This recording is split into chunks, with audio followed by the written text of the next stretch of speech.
Sup, my fellas.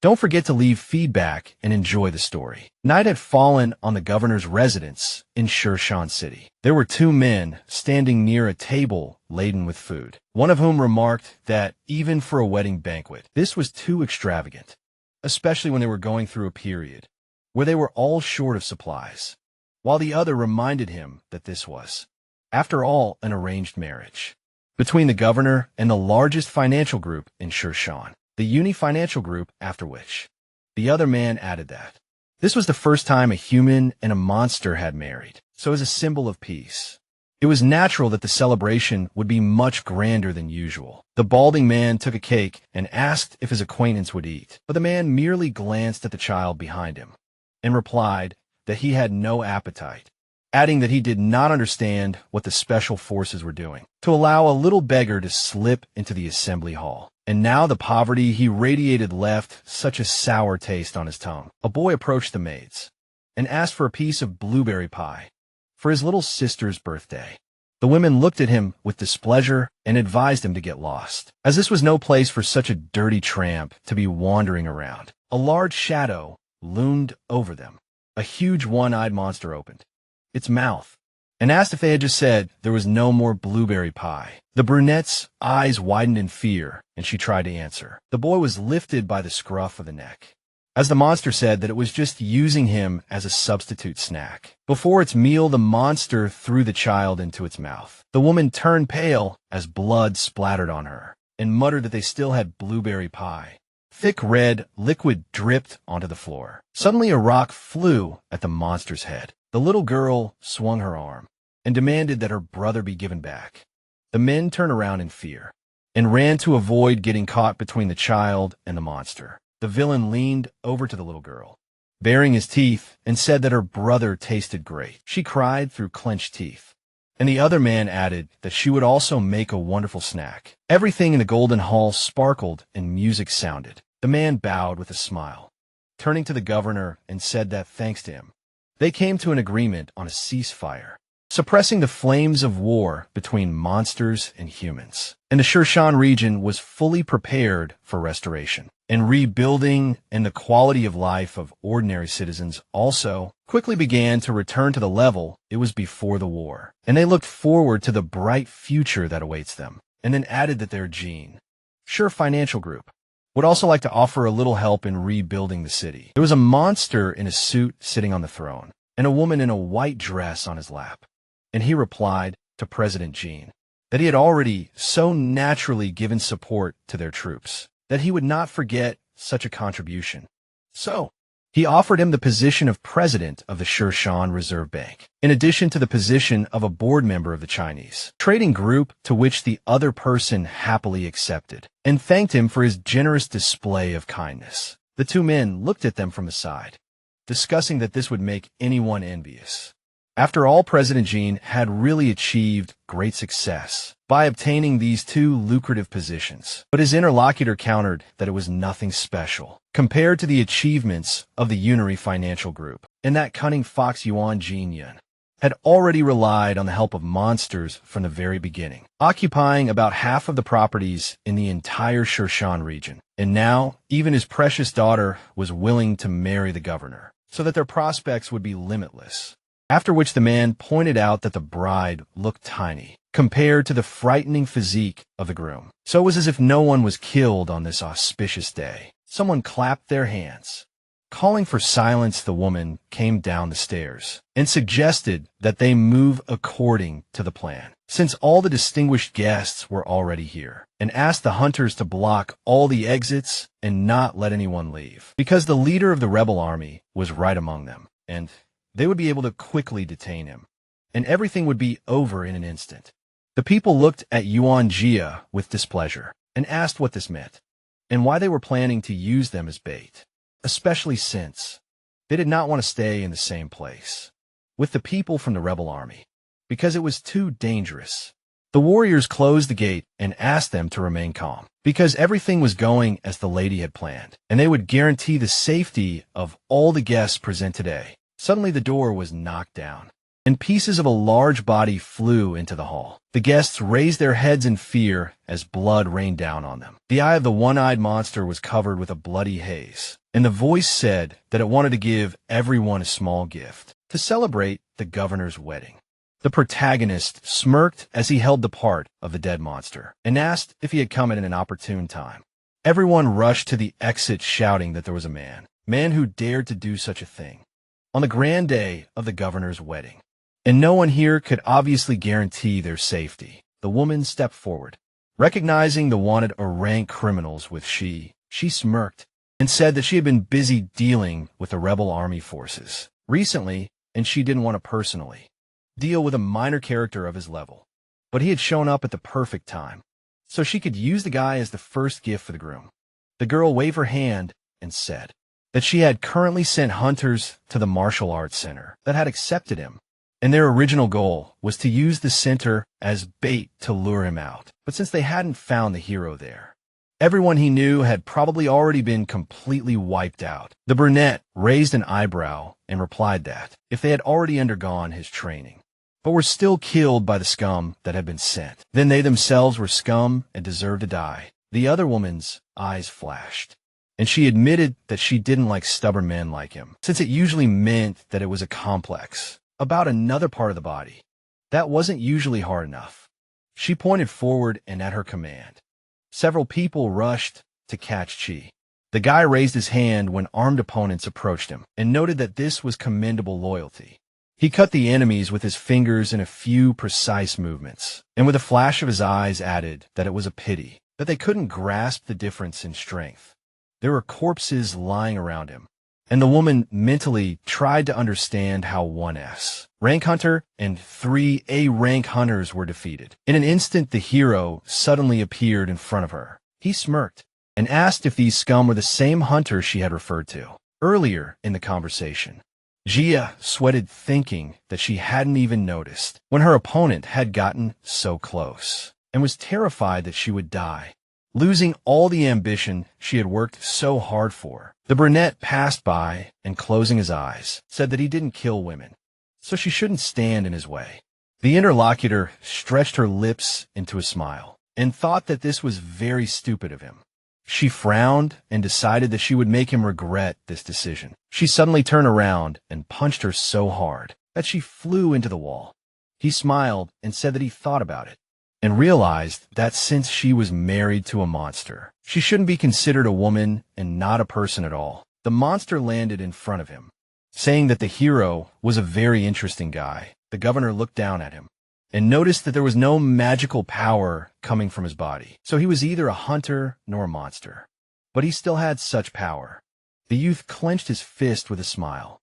He swung and said that this was called martial arts. The youth brought down a blow on the enemy, and everything around him shook, raising a cloud of dust. The enemy opened his mouth and asked if his art was really that strong. The monster blocked the attack and said that his comrades once came to such a world where they reigned supreme. But there were several experts whose strength was impressive. But the martial artists of this world were just trash, weaker than hunters, and the youth proved that he was very weak. The brunette grinned and remained silent. His hand turned red after using the layer 18 golden bell. Then armor appeared on his legs from the layer 12 iron shirt, and half of his head was dressed in the body of the layer 16 black demon lord. And the hero used the 9 transformations of the 3rd layer. Golden body, she stretched his neck and said that this sensation really made him feel carefree and relaxed. He suddenly grabbed the enemy's face and added that he didn't care about anything more than the enemy's screams. The guy slammed the monster into the floor with force. It winced in pain and exclaimed that he wasn't even human. So what was he, she sneered, and asked how the corrupt monsters who treated human lives as food could understand the true meaning of martial arts. But he was actually able to condense the great preparation, using the 5 chi towards Yuan technique, surpassing the limits of the human race and becoming a true immortal. A few years ago in the martial arts world, 2 warriors were surrounded by monsters, and the youth exclaimed that the demonic beasts were still here. He gritted his teeth as he noticed that they were surrounded. The alliance leader swung his blade cutting down the enemy. The old man frowned and muttered that this place was a trap, but what he did not expect was that he would die, along with the leader of the demon cult. The red-haired woman raised her hands with purple threads and asked if this was all that the leader of the Five Peaks, Blades Alliance, could do, and then why not let her drain his body dry and saturate herself with internal energy so that she could deal with a couple more demonic beasts. A large paw crushed the young man.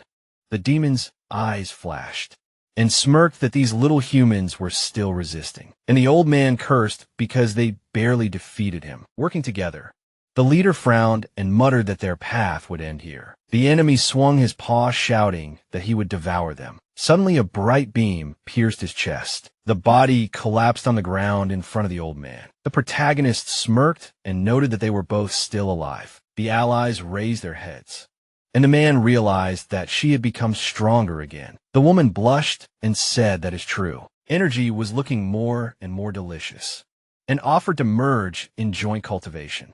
And then their children would definitely become the strongest martial artists in history. The brunette grinned and refused, reminding him that he was pursuing the peak of the Tao of martial arts. The old man narrowed his eyes and said that the guy had arrived just in time, because together with him, they would definitely be able to escape from the encirclement of the demonic beast. The brunette jumped to the ground and was indignant that he wanted to run away, because he was going to finish off the one who betrayed them. The young man walked past with a smile when the interlocutor exclaimed that their opponent was the strongest master of this world from the Heavenly Blade clan, and said that he would go first, asking the man to try not to die.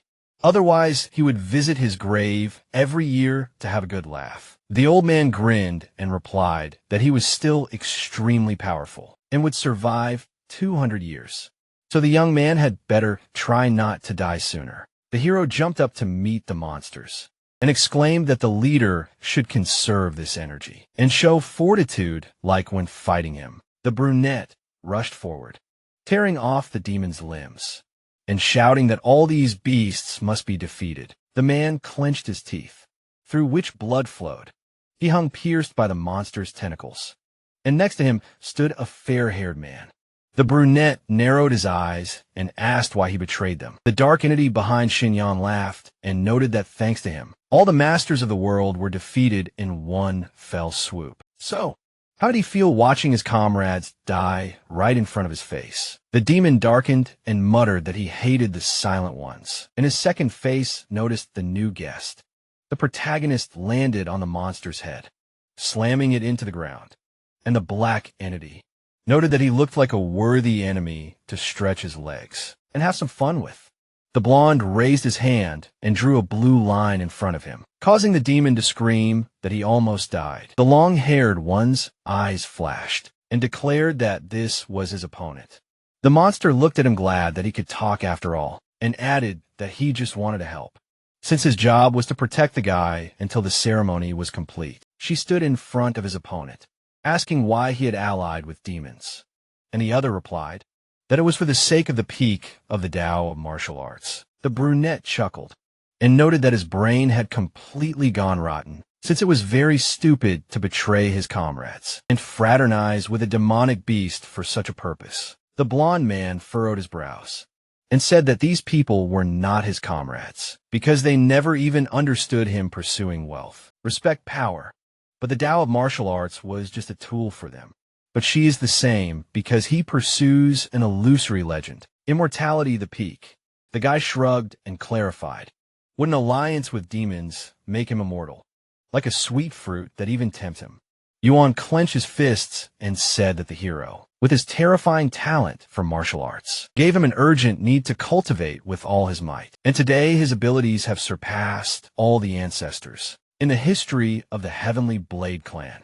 But this is the end of the path of the Tao of martial arts. There is no further road, and immortality is impossible to achieve. He smiled and invited the hero to stand by his side, noting that he would be able to overcome even his potential after transforming into a demonic beast. And as soon as they complete the transformation ceremony, they will find a path that belongs only to them. The black entity leaned over the blonde, surprised that he was going to give half of the energy from his sacrifices of the masters of this world. But the man explained that he was a worthy warrior. The demon turned to the brunette and said that, judging by their information, this guy was completely different from the long-haired one, who was born from the strongest clan in the world, and the same was a beggar, dependent on the criminal gang.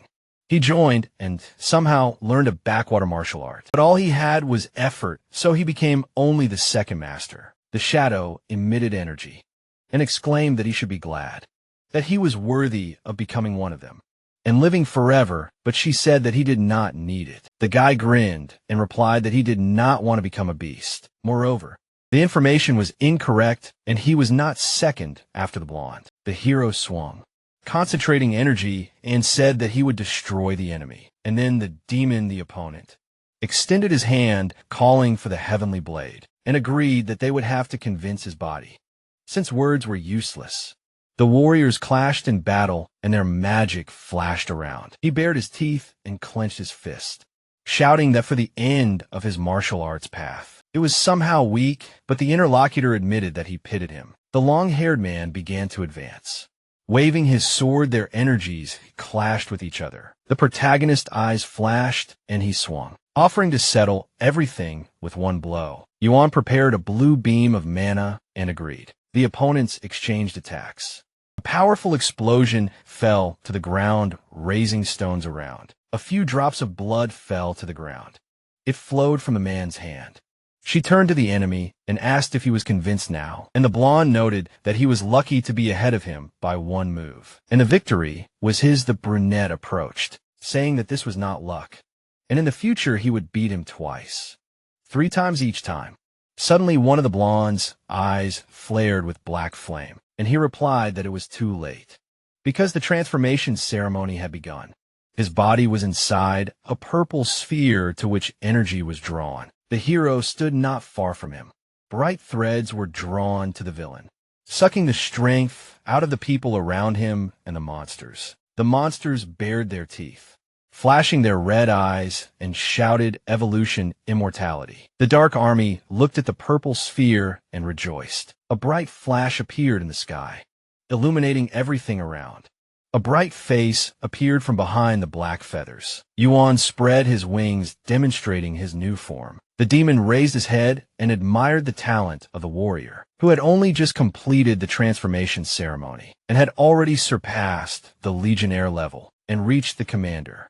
The blonde opened his mouth and told the protagonist that this was his last chance. He extended his hand, hovering in front of the brunette, and said that this world was finished, but he could come with him and conquer countless places beyond this sky to find his way.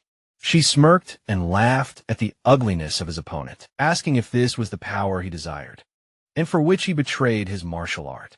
The interlocutor suddenly appeared in front of his face, and the youth widened his eyes. The opponent placed his hand on his chest. A powerful energy burst out from it, crashing down on the hero. She frowned, receiving a hole in the heart, and muttered that he was hitting from behind the blonde, and the demon moved towards the purple portal to go to the next world. The brunette saw them leaving through half-closed eyelids. She gritted his teeth as he lay on the ground, muttering that failing to conquer his martial art and dying here was a laughingstock, but he would definitely finish Yuan off, no matter which world he went to. The silhouettes disappeared into the sparkling rift. The portal shrank, and suddenly voices were heard. The heavens will punish the traitors. Let's get Shershan back. The boy opened his eyes slightly, trying to figure out if he really died at the hands of Yuan. He sat in the room, surrounded by corpses, and mentally noted the luxurious furniture and decoration. In an unfamiliar style, the young man lowered his gaze and noticed the tastefully tailored clothes that would need to be adjusted at the tailor's. The brunette squinted and realized that he couldn't move a finger. His bones were broken, there was internal bleeding. But more importantly, this was a different body with weaker muscles and no trace of energy. Suddenly, the bespectacled man appeared at the threshold, addressed him by name, and asked if he could hear him. The guy quickly approached, saying that there was no time left and if he did not escape now, it it would be too late. He looked into the room, saying something about a traitor, but then he stopped. The stranger flinched, noticing that in Jingmen the Minister of Foreign Affairs was dead, although he could have been used alive. The young man grabbed his head and exclaimed that this traitor deserved to die, and since he was dead, the signing of the peace treaty would be suspended for a while. But it was not safe here now. He turned his attention to Chi, who was sitting silently. His friend approached him and noted with relief that he was still breathing. The bespectacled man picked him up and said that he would drag him to the hospital, and when the brunette returned, he would become a hero suddenly. A fair-haired man entered the office, saying that brats were only capable of playing house, with their protests, riots, and banners, calling themselves heroes. He stepped on the hand of one of the bodies. The bones crunched under his weight. The man looked down and frowned. He looked at the young man in shock and asked if it was really a corpse. The stranger laughed in surprise and exclaimed that they were completely crazy to have finished off in Jingmen, so they could even forget about the riots in the diplomat's official residence. The man closed his eyes and added that he did not understand them at all. What prompted Shershan University students with a bright future to do such a thing? The bespectacled man frowned and exclaimed that he had to stop asking questions, as if he did not understand anything, since it was all for the sake of preventing the signing of the peace treaty. The blonde smirked and reminded him that after the fighting ended, it took the Shershan government almost a month to finalize all the details of the negotiations, the hard-earned peace between humans and monsters, and the little bastards had ruined it all. The other man gritted his teeth and shouted that he, himself, was a traitor for walking over the heads of his comrades when he gave up human territory to monsters, and that this was just dog shit, not a peace treaty. But it must be great for him to kill a bunch of people and then talk about peace, pretending not to know that the ambitions of monsters would never be satisfied. The man gestured with his hand and objected that at least they were alive, and the school children were only provoking another war. With their behavior, he suddenly reached forward. The man grabbed the surprised, bespectacled man by the throat and asked if he really wanted to gawk at the bloodshed and death. The young man frowned and began to choke, demanding to be let go. The blonde man glared menacingly and said that their games had gone too far, and they had crossed the line. So now they would die. He let go of the neck, which still had marks on it. The man raised his eyebrows and added that it was a joke, because the precious students of Shershan University could not die here. The students sank to the floor and coughed, and the interlocutor said that such a death would be too good for them. The prison building was illuminated with lights. The students looked down at the people from above with displeasure and demanded to be released, chanting that the heavens would punish the traitors and return Shershan. The men looked down at them, and the brunette noted that there was a lot of noise and asked how many people were arrested in total, to which the interlocutor replied that all 196 university students who were seen participating in the rebellion. The blonde crossed his arms and asked him not to be angry and to consider it a gift, because the governor's office had set important goals for his prison, and active and passionate students were perfect as material for experiments. The warden frowned and reminded him that this was the largest university in the region, from which many major political figures graduated, and he did not want any problems for himself. The brunette turned to the man, who said that he was scared, and countered that he was simply worried about public opinion and the consequences for the peace treaty, to which the interlocutor said that the prisoners had finished off the Minister of Foreign Affairs, so the big shots at the top were quite disappointed with them, which meant that in a couple of days after the peace treaty was signed, they could be used for experiments. The head of the prison chuckled and guessed why they were sent under his care, and the blonde warned that a little earlier, a student was brought to the prison cell who, according to their information, had been practicing martial arts since childhood and also killed Anjingmin, who was under the protection of 5 armed bodyguards. The brunette raised his eyebrows with a smile and reminded that the head warden of this prison is AC rank hunter. He licked his lips and exclaimed that martial arts are just trash that no one has used for many years. There were rugs on the floor of the room. The protagonist opened his eyes. He crouched down, trying to figure out who brought him and where. But what is also important is that his wounds began to worsen, as if he was playing tag with death. The boy smirked and realized that he would die if he failed to cultivate chi and stabilize his state, and remembered that in his past life, he was born into a poor family and practiced unconventional martial arts techniques to survive. The brunette sat in the lotus position and closed his eyes, thinking that he had failed to establish a solid foundation of chi in the early stages of his cultivation. And this small omission greatly affected the progress of all subsequent cultivation, because it depends on the quality of the foundation, just like the construction of an ordinary building. But now he had a chance to start over. The youth knitted his brows, thinking that his head had retained many cultivation techniques. Coupled with the practical experience of decades, he would soon surpass his past self. A blue fire ignited in his abdomen, and the hero decided that the pure yang technique was perfect for this body, and then was surprised that in just a few breaths, the true chi of pure yang was cultivated. So this body was full of talents. Suddenly the flame dissolved into thin air. She opened his eyes in confusion, not understanding why the truth she had evaporated, and decided to try something else. Amitabh, internal qigong, the Jade Heart Sutra, the Great Prajna, Nirvana Dharma, and even Kundalini Yoga. The brunette widened his eyes in confusion, realizing that all the chi energy he had cultivated had disappeared. Somewhere a light bluish force emanated from his body, and the guy noted that if he had not been able to cultivate, he would have died long ago. But he felt his wounds healing by themselves, which meant that the chi had been swallowed by this body. The hero grinned and noted that he was going through miraculous changes. The bespectacled man appeared in the doorway, happy that his friend had woken up. He gritted his teeth and exclaimed that these bastards refused to provide him with medical care and left him to die. So the young man himself could only wash and bandage his wounds. The protagonist looked at the guest, thanked him, and asked him to state his name, adding that he would repay this debt sooner or later. Meng Huangshan shuddered and introduced himself, reminding him that he was his classmate and best friend. The brunette frowned and replied that he did not remember such a thing, and he did not need friends.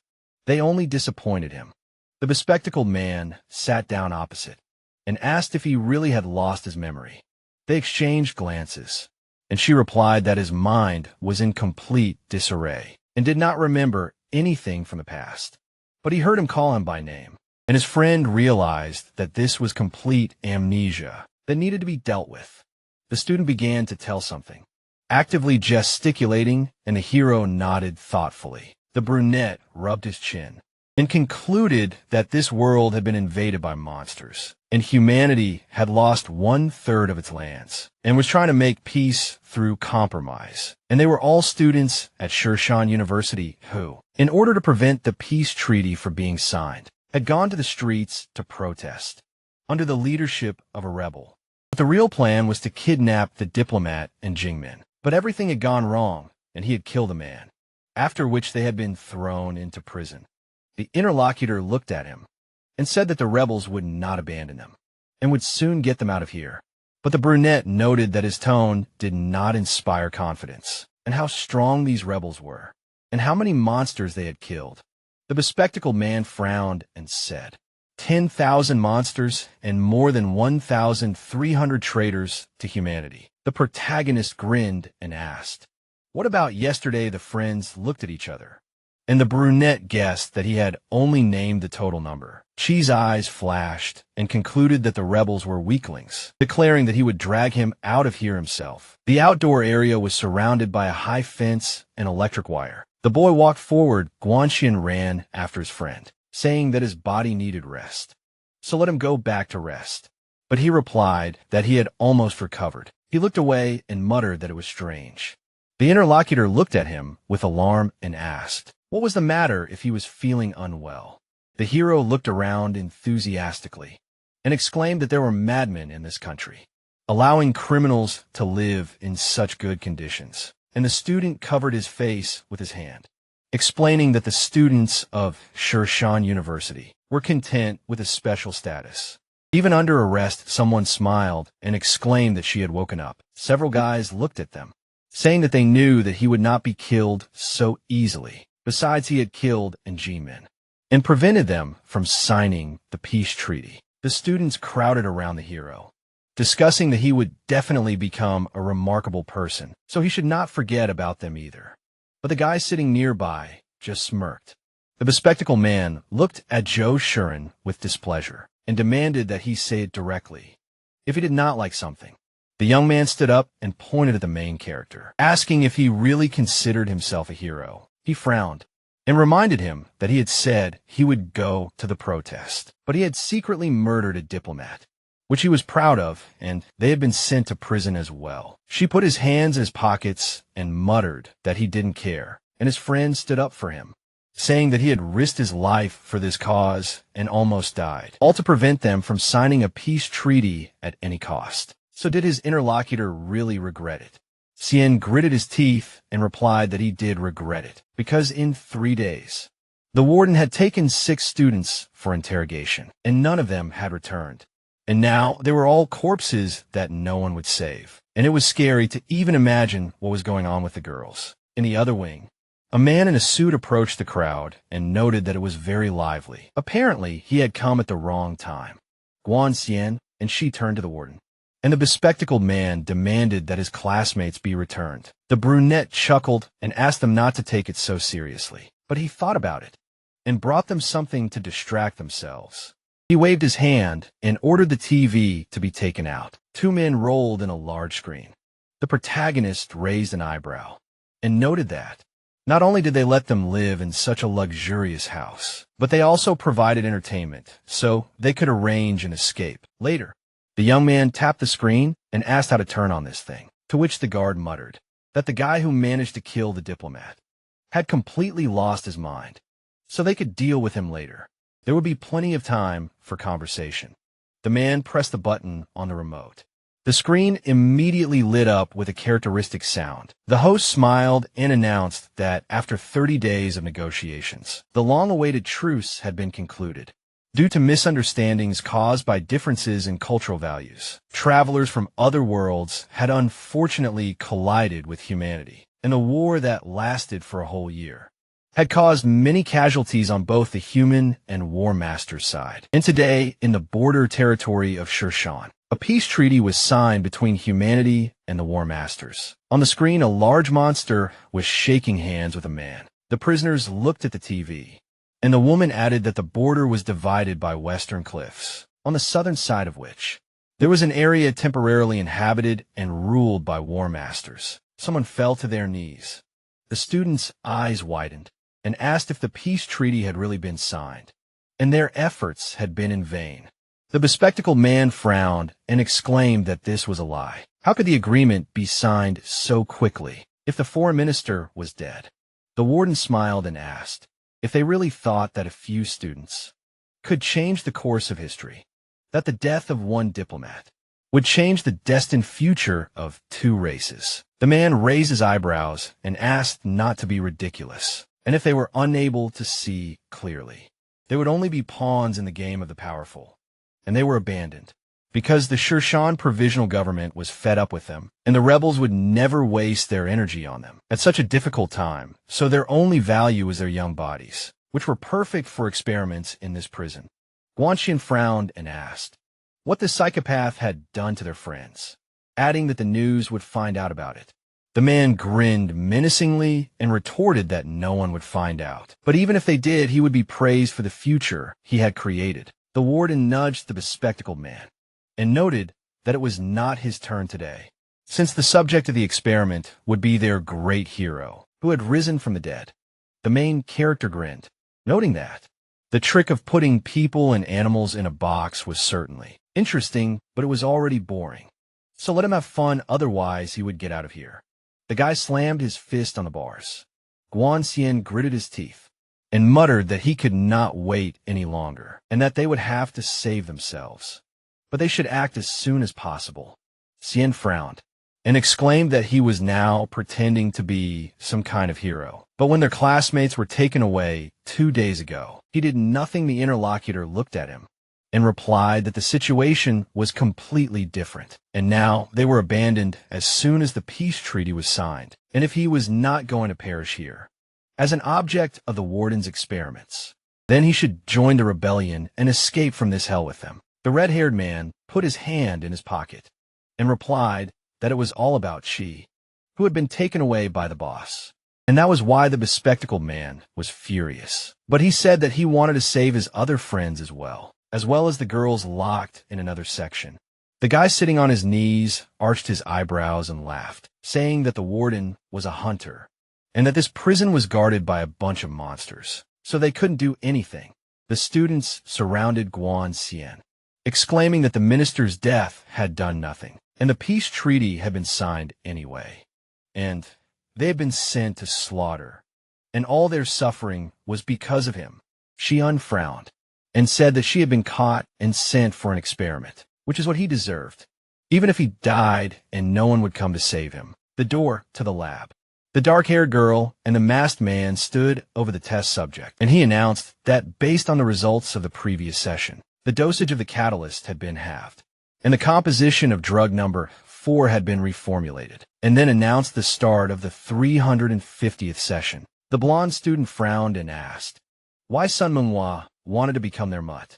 The brunette took the syringe and replied that she was doing everything to survive. And before her eyes, 12 classmates had already turned into pools of blood, writhing in pain, and although she thought it would be scary, in the end she could only laugh at how they looked. The interlocutor arched her eyebrows and objected that she was not that kind of person, and they were best friends.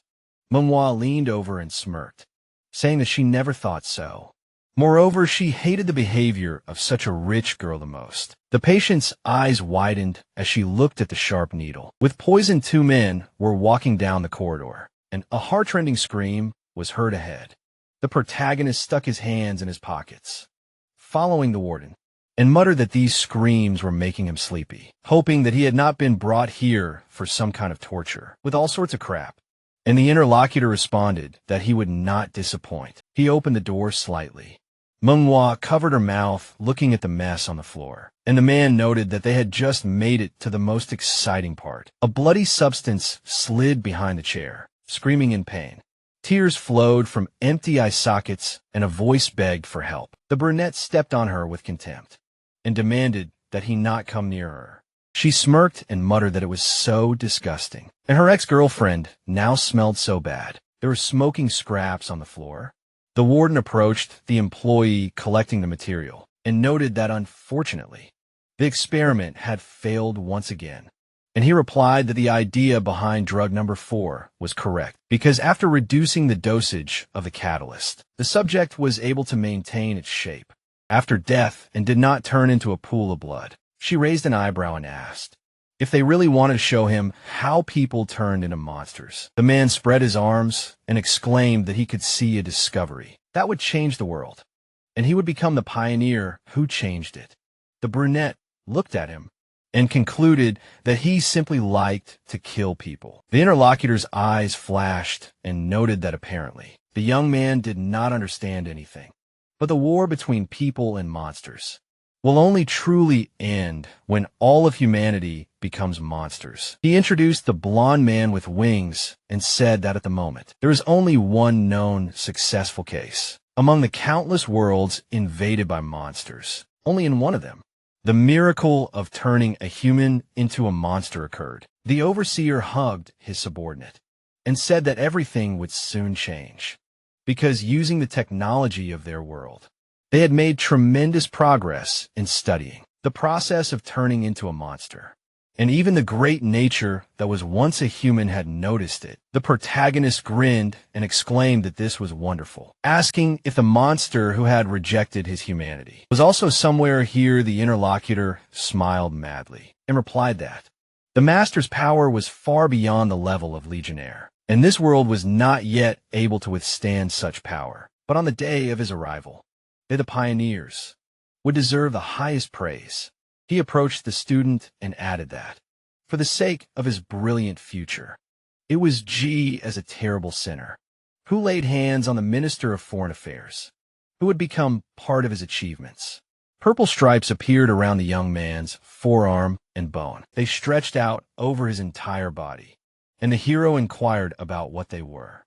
The man took the syringe and asked Meng Wei to continue. to see what effect drug number 4 would have on someone who practiced martial arts. He hugged the girl, but she exclaimed that the hero would kill her if he rashly approached. The warden stuck out his tongue, touching the girl's lips, and said that he was extremely pleased with her work, both day and night, so he could not allow such a useful tool to perish. And he limited the boy's movements with his mental ability. Now he would not be able to move a finger. She smirked and muttered, "Is this really the power of a hunter?" Which is very interesting. The man looked at the boy and exclaimed that he had experienced the gigantic gap between martial artists. And hunters. The girl took the syringe from his hands. Mengwei frowned and turned to the brunette, saying that it was because of him that they ended up in this situation, and she just wanted to live, so he should understand her and remain silent. The warden grinned and asked how the boy felt about being betrayed by his comrades, adding that rejected martial artists would become much more valuable as monsters. The girl swung her arm and said goodbye, calling the boy a useless hero. She glared at her and offered to repeat it again. The interlocutor's eyes widened in horror when a syringe was stuck in her neck. She tried to break free, but the brunette held her hand tightly. The young man grinned and asked how it worked. The brunette grimaced in fear, but the protagonist resolutely pressed the syringe and injected her with poison. The warden looked at them in bewilderment, not understanding what was happening, because he had definitely immobilized the student with his ability. The girl's body shook and began to change.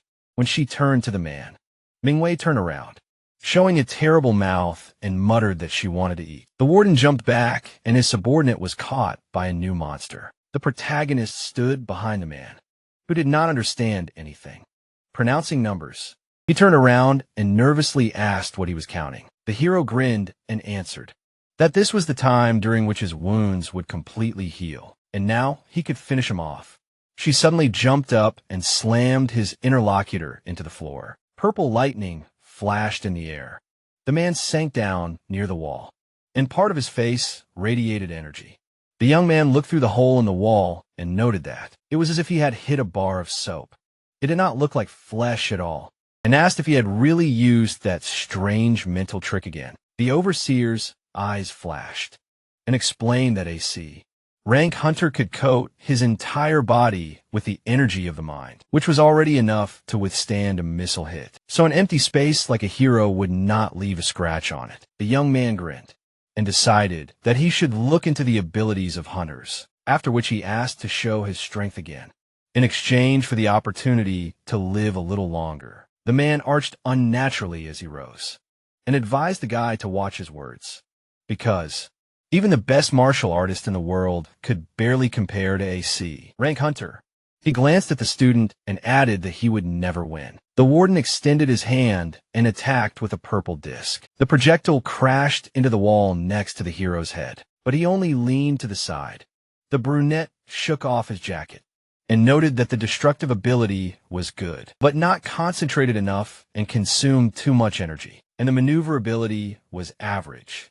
The angle of attack changed twice, but the second turn was too sharp and was easy to avoid. The man created 2 spheres on his palms and smirked that the guy was acting like a reality show, and asked to consider the previous attack just a greeting. He extended his hands and sent several projectiles flying, asking if the hero really thought that he could only shoot once. His face distorted while the warden suggested that his opponent run and see if he could dodge.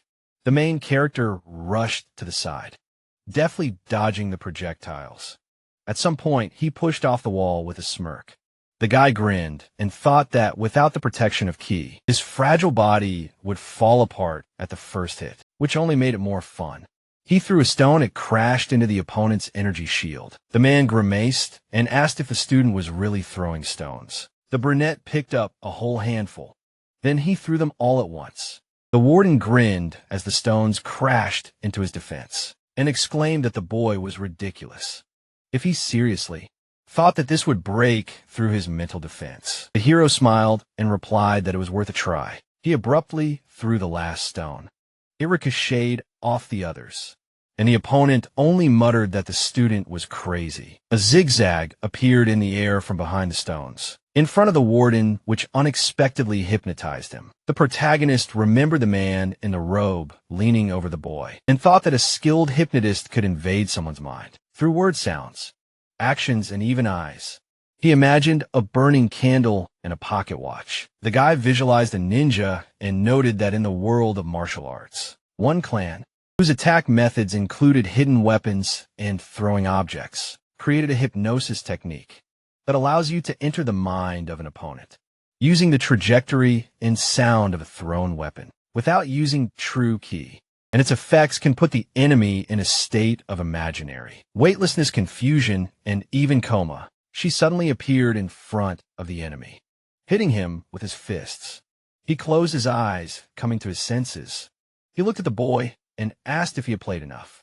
The man activated the spheres on his palms and exclaimed that at such a close distance, he could not escape. The guy touched his enemy's shield with his finger, and it split the shockwave through the warden back. She looked at him and noted that the defense was cool, because it took 16 hits in 3 seconds, and one place to break through. The opponent leaned on his feet and cursed, outraged that he didn't respect him. He frowned and exclaimed that the hero could have killed him if he had applied a little more force. So why did he stop? The guy smiled and reminded him that he was simply researching mental abilities, so he would not let him die until he finished figuring it out. The interlocutor frowned and was indignant that the student was using him as a test subject, and added that he was just lucky now. But he missed his last chance to finish him off, because his little trick would not work again. She quickly approached and hit the enemy in the chest with his knee. He flew back and laughed. He smirked and exclaimed that it was pointless, because his mental defense had already been restored, and there would be no chance to attack him so often anymore. The brunette came closer and noted that there was no point in researching if you attacked him the same way. Time after time, suddenly, blood spurted from the guard's mouth.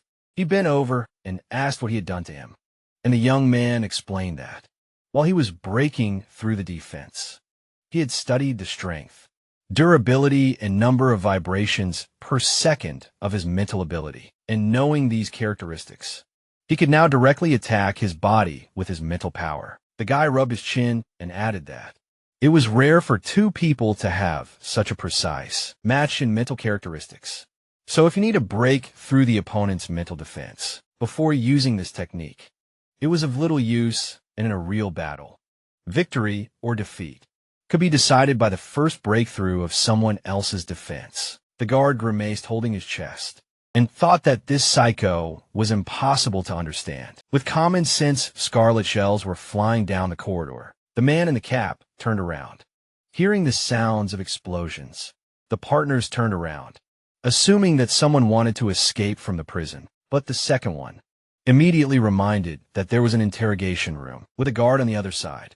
So that was impossible. The leader appeared in front of them, continuously attacking, and shouted at them to get out of the way. The guards were immediately killed, and the man rushed on. He stopped and asked if they had finally managed to finish off the opponent. The smoke cleared, and the hero's voice was heard, asking where he ran off to because he liked experiments so much. She appeared in front of him and offered to continue the experiments. The man sat on his knees in front of the interlocutor, asking again. He raised his battered face and muttered that he had a copy of that key, but he did not know which room it was for.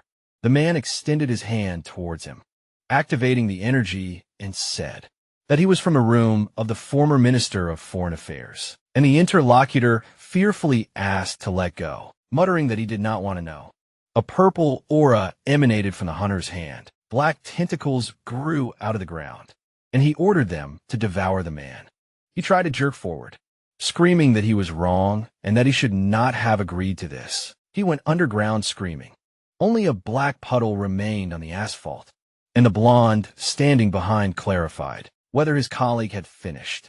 The interlocutor looked at him and answered in the affirmative, adding that everyone involved in the case had been completely eliminated, as well as the evidence, and if he killed him too, no one would ever know that, and Jimin's death was orchestrated by him. The man smirked and asked him not to joke like that, since he was his best subordinate and he couldn't afford to lose him. But he still couldn't say that everyone involved was finished, since the death of their most important witness, the scapegoat, hadn't been confirmed yet.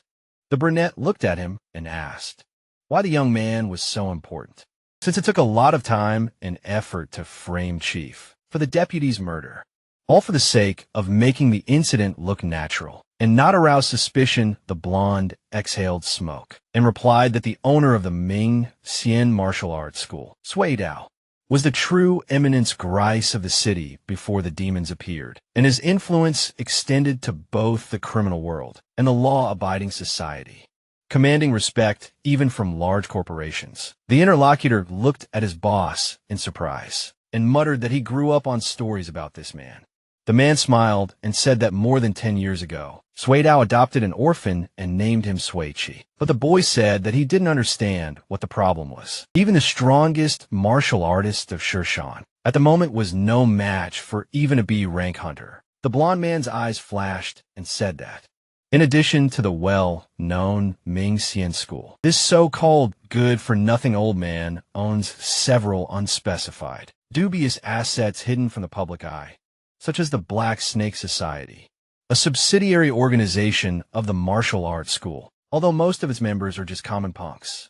But they have access to a lot of secret information. The hunter gestured and asked if they were rebels, and the other man noted that he was smart, adding that when the war was over, these shady characters like rats in a sewer completely disappeared, and if you were going to root out the rebels, you would have to rely on the information network of these punks. The brunette sweated and said that, of course, capturing the rebels, especially their leader, would be a significant achievement. But if their involvement was discovered, there would be problems. The man grinned and said that he would not have the courage if he were alone. But the death of the Minister of Foreign Affairs, as well as the takeover of the Black Snake Society, is connected with power machinations at the top, and behind him there is a powerful group. Even though he is the director of the data analysis department, he does not plan to live out his life clinging to this boring position. Then he asked if the guy plans to spend the rest of his life as the leader of the squad. The interlocutor stretched his lips into a smile and replied that he had his own ambitions, and therefore he was with them. After which he clarified whether to deal with she as well. The hunter took out a new cigarette and asked not to do anything, because that student was a key figure in this incident, and in order not to create problems for the boss, it was worth distancing himself from him. The guy came closer and asked what would happen if the hero recovered from his wounds, woke up and started chatting, and he answered that he deliberately left the guy alive to use him as bait. The man lit a cigarette and suggested that Ming Xian martial arts school would step in and save the boy, which would be to their advantage, as it would provide the perfect opportunity to lure out Sui Dao, so they could influence him to listen. And at the same time, it would be a pretext to kill Chi. Although, of course, the old man had already lost the will to fight, so there was a chance that he would not go to save his son. But in that case, the idiot warden would finish the guy off and help tie up the loose ends. The blonde smirked and added that in any case, no matter how the protagonist died, it was not up to him to decide what crime he would be convicted of, and the martial arts school itself was already under suspicion of collaborating with the rebels. And if the old man wanted to save the lives of the students, he would have to sacrifice the Black Snake Society. Dusk was falling over the prison. The warden rushed forward, calling for help and asking the boy not to come near. The monster opened its mouth and asked him to shut up. It looked down at the man and asked him why he was panicking, hearing in response that he was being chased by a prisoner. Another monster approached Limbs and said that. He said that this trash is not fit to work as a jailer, and the interlocutor snapped that then they would have to do the job of awarding themselves. But now, thanks to this faithful slave, they live happily here. Footsteps were heard approaching. The protagonist approached and asked if the man had found backup. He recoiled in fear and warned Limbs and Alibi to be careful with this prisoner. He ran past, asking for him to stop him, and was about to raise the alarm and call for backup. The monster frowned and was indignant that he had just escaped and abandoned them. Limbs loomed over the protagonist and exclaimed that he would catch and eat this fucking warden as soon as he dealt with the prisoner. The monster thrust out his hand with bright energy, shouting that no one dares to talk about food without his permission. A powerful beam burst out towards the hero, The guy grinned and muttered that it was the claw gun again. He blocked the blow and noted that he would have been unharmed if he had stood a little closer. The young man squeezed his hand. Breaking the shell, she tugged the opponent. Noting that such an old-fashioned move was already boring, he easily threw the opponent to the floor. The second one took a fighting stance and looked at him. The main hero closed his eyes and clarified whether he was going to interfere with his experiments. 2, because he generally did not mind finishing off a couple of armored beasts. Although this is a rare protected species, the enemy stamped his paw. Lims glared at the young man from behind and exclaimed that this attack was painless and did not leave a scratch. The youth turned around with a grin, noting that he had woken up so quickly. After all, without cultivating true chi, it was extremely difficult to damage them in a head-on collision. The monsters surrounded him, asking if he had really given up, but he would not escape alive. For insulting their clan of armored beasts, she grinned and noted that the sixth segment of the limb could not withstand the load. If bent in the opposite direction, the eyes were especially sensitive to light, and in the fourth segment of the spine, there was a small hole hidden by the shell. The enemy frowned and asked how he knew this. The youth swung his hand sharply, cutting off the enemy's limb, and answered if that was really a secret. The demon opened its mouth and screamed in pain. Lims looked at the boy, muttering that the weak points of the hands and eyes were insignificant, but who told him about the hidden vulnerability of the spine, and the hero replied that he had dissected 200 or 300 armored monsters, so he most likely understood their anatomy better than they did. But what he remembered most was the dry, tough, and bitter meat of their kind, extremely unpleasant to eat. The young man arched his eyebrows and added that, frankly speaking, for a martial artist, using the opponent's weak points was a particularly shameful tactic, and if anyone found out about it, he would definitely be made a laughingstock. The enemy swung and replied that it was not too late to fight with honor. The boy grinned and noted that no one was watching here, so he could kill them all and no one would know about his shameful act. The prison building the warden was pushing one of the rebels, demanding that he walk faster. The man gritted his teeth and muttered that he was wrong about him, since power and money had changed him so much that he betrayed his friends. Zhao Ing grinned and replied that if they were friends, he should be glad to do him a favor. So let him calm down and help remembering his wife and newborn son. The interlocutor jerked towards him, shouting that he would kill him. The monster swung his paw. He pressed the rebel to the ground and asked what he wanted to do with his faithful slave, thanks to whom he managed to catch more than 40 rebels and earn a good reward. The demon bared his teeth and asked the rebel army's liaison officer to give him the names of everyone he knew, and then he would be spared. The brunette frowned and said that he had nothing to say. The overseer turned to Limbs and noted that these people were keeping their mouths shut. They were not so easy to crack, so let him leave this task to him. Under torture, the officer would tell everything he knew. The monster lifted the prisoner and sneered that Siring was so cruel with his appearance that he liked him more and more.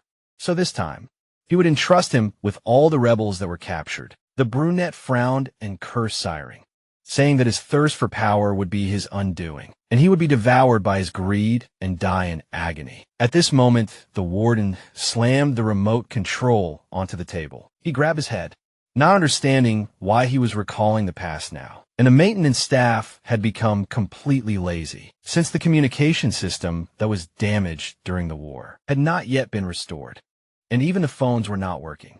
And the prison alarm had also been destroyed in the recent battle and was not functioning at all. An explosion rang out. The man turned around, realizing that he had to hurry, and exclaimed that he had never seen such a capable martial artist before, who could defeat 2 C-rank monsters by himself. Zayuan sweated and muttered that there was the slightest chance that the demons would be defeated, considering that he could not count on outside help. Only death awaited him. He slammed his fists on the table and shouted that this was simply ridiculous, because the warden had done so much to become the head of the prison, and he had not yet reached the top of his career. His life had just begun. The man shuddered and noted that there was hope. because there was still a temporary alarm system for testing and block. Floodlights were shining from behind one of the prison buildings. Suddenly, a powerful explosion was heard in this place. The students looked at Xian in surprise and asked if he really wanted them to escape themselves and leave Shi and Guangxian to their fate. The red-haired man frowned and replied that the main character was a brave man, without common sense, who had killed the Minister of Foreign Affairs, which was why their plan had failed and they had been imprisoned. And the bespectacled man was simply a two-faced pedant who had dared to climb into hell with a couple of classmates just to save a friend, and this was a disaster, because the student's actions would only lead to the comrades, who had trusted him, losing their lives in vain. The interlocutor looked at him with displeasure and exclaimed that he was simply afraid of dying himself and was hiding behind his speeches. Xian grinned and agreed, saying that he wanted to live and now was their chance, since there were riots and explosions everywhere in the prison. And Xian Guangxian had once again played heroes and attracted the attention of the guards. The guy turned around and said that it was up to them to decide whether to stay here and go to the bottom with them or not. One of the students came out and said that he would go with him, which caused the indignation of another young man. Two students had already passed him, saying that they wanted to live and that their relatives were waiting for them at home. Xian grinned and said that there was no need to feel guilty because of the fear of death, and it was she who should ask for forgiveness, and they would prepare to escape. One of the guys went to the door and exclaimed that they could get through here if they broke it down together. Suddenly, the warden kicked him sharply and threw the guy back. The students froze in fear, looking at their comrade. The man looked at them and muttered that they were unlucky to meet him, but so be it, he would soften their punishment for the service. Xian looked at the brunette and muttered that they were just scared because of the explosions. Ziying passed by and said that many people would not be needed, but he would finish off anyone who did not follow him. The student rushed after him, promising that he would do everything to help him. The monster's body flew into pieces. The red-haired man's eyes widened and he screamed. The warden gritted his teeth and muttered that these stupid demons were killed too quickly. The protagonist slammed the monster into the ground. Sitting on top of it, Xian stared at his classmate in shock, assuming that he had become so strong because of the experiment. She straightened up and noted with a smile that now there was no man or beast left who could stop them. The man spread his arms and promised that he would cooperate with him, release all his comrades, and provide them with temporary shelter to hide from the demons. But the young man replied that his only fate was to be his subject for experiments. The students looked at the hero, exclaiming that everything was fine with him and he would save them. And the red-haired man said that the brunette was to blame for the fact that they all ended up in this prison, and now their salvation was his responsibility. Zhao Ying pointed the spear at Xian and ordered him to accept his offer, or else the boy would die. And he immediately began to babble that he had always respected the protagonist. She stared at them intently and silently. The warden grabbed the student by the hair and suggested that the rebel consider a year of studying together. In becoming friends, the young man waved his hand and smiled, allowing him to carry out his plan, adding that he would not fall for threats. Ziying frowned and was indignant that this monster did not care about his classmate's life at all, and the red-haired man screamed that they should not kill him because he knew the protagonist's weak spot. The guy sweated and muttered that Guanxian was now inside the prison, and that he was more useful as a hostage, since he was the brunette's best friend. The interlocutor chuckled, noting that this bastard would sell out any comrade to save his own skin, which was almost admirable. However, the man blew his head off, saying that he hated bastards who betrayed their friends. Explosions were heard in front of the protagonist. The wardens started running, saying that the guy's blood was on Shi's hands. The young man suddenly appeared behind the man, replying that it was nonsense.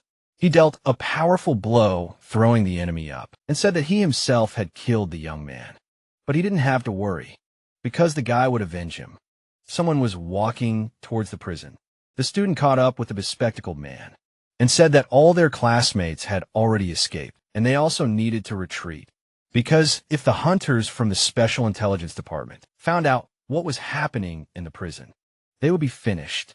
But Guanxian said that he would wait for the protagonist, and he could go first. The interlocutor gritted his teeth and suggested leaving the already crazy guy alone. A powerful explosion was heard.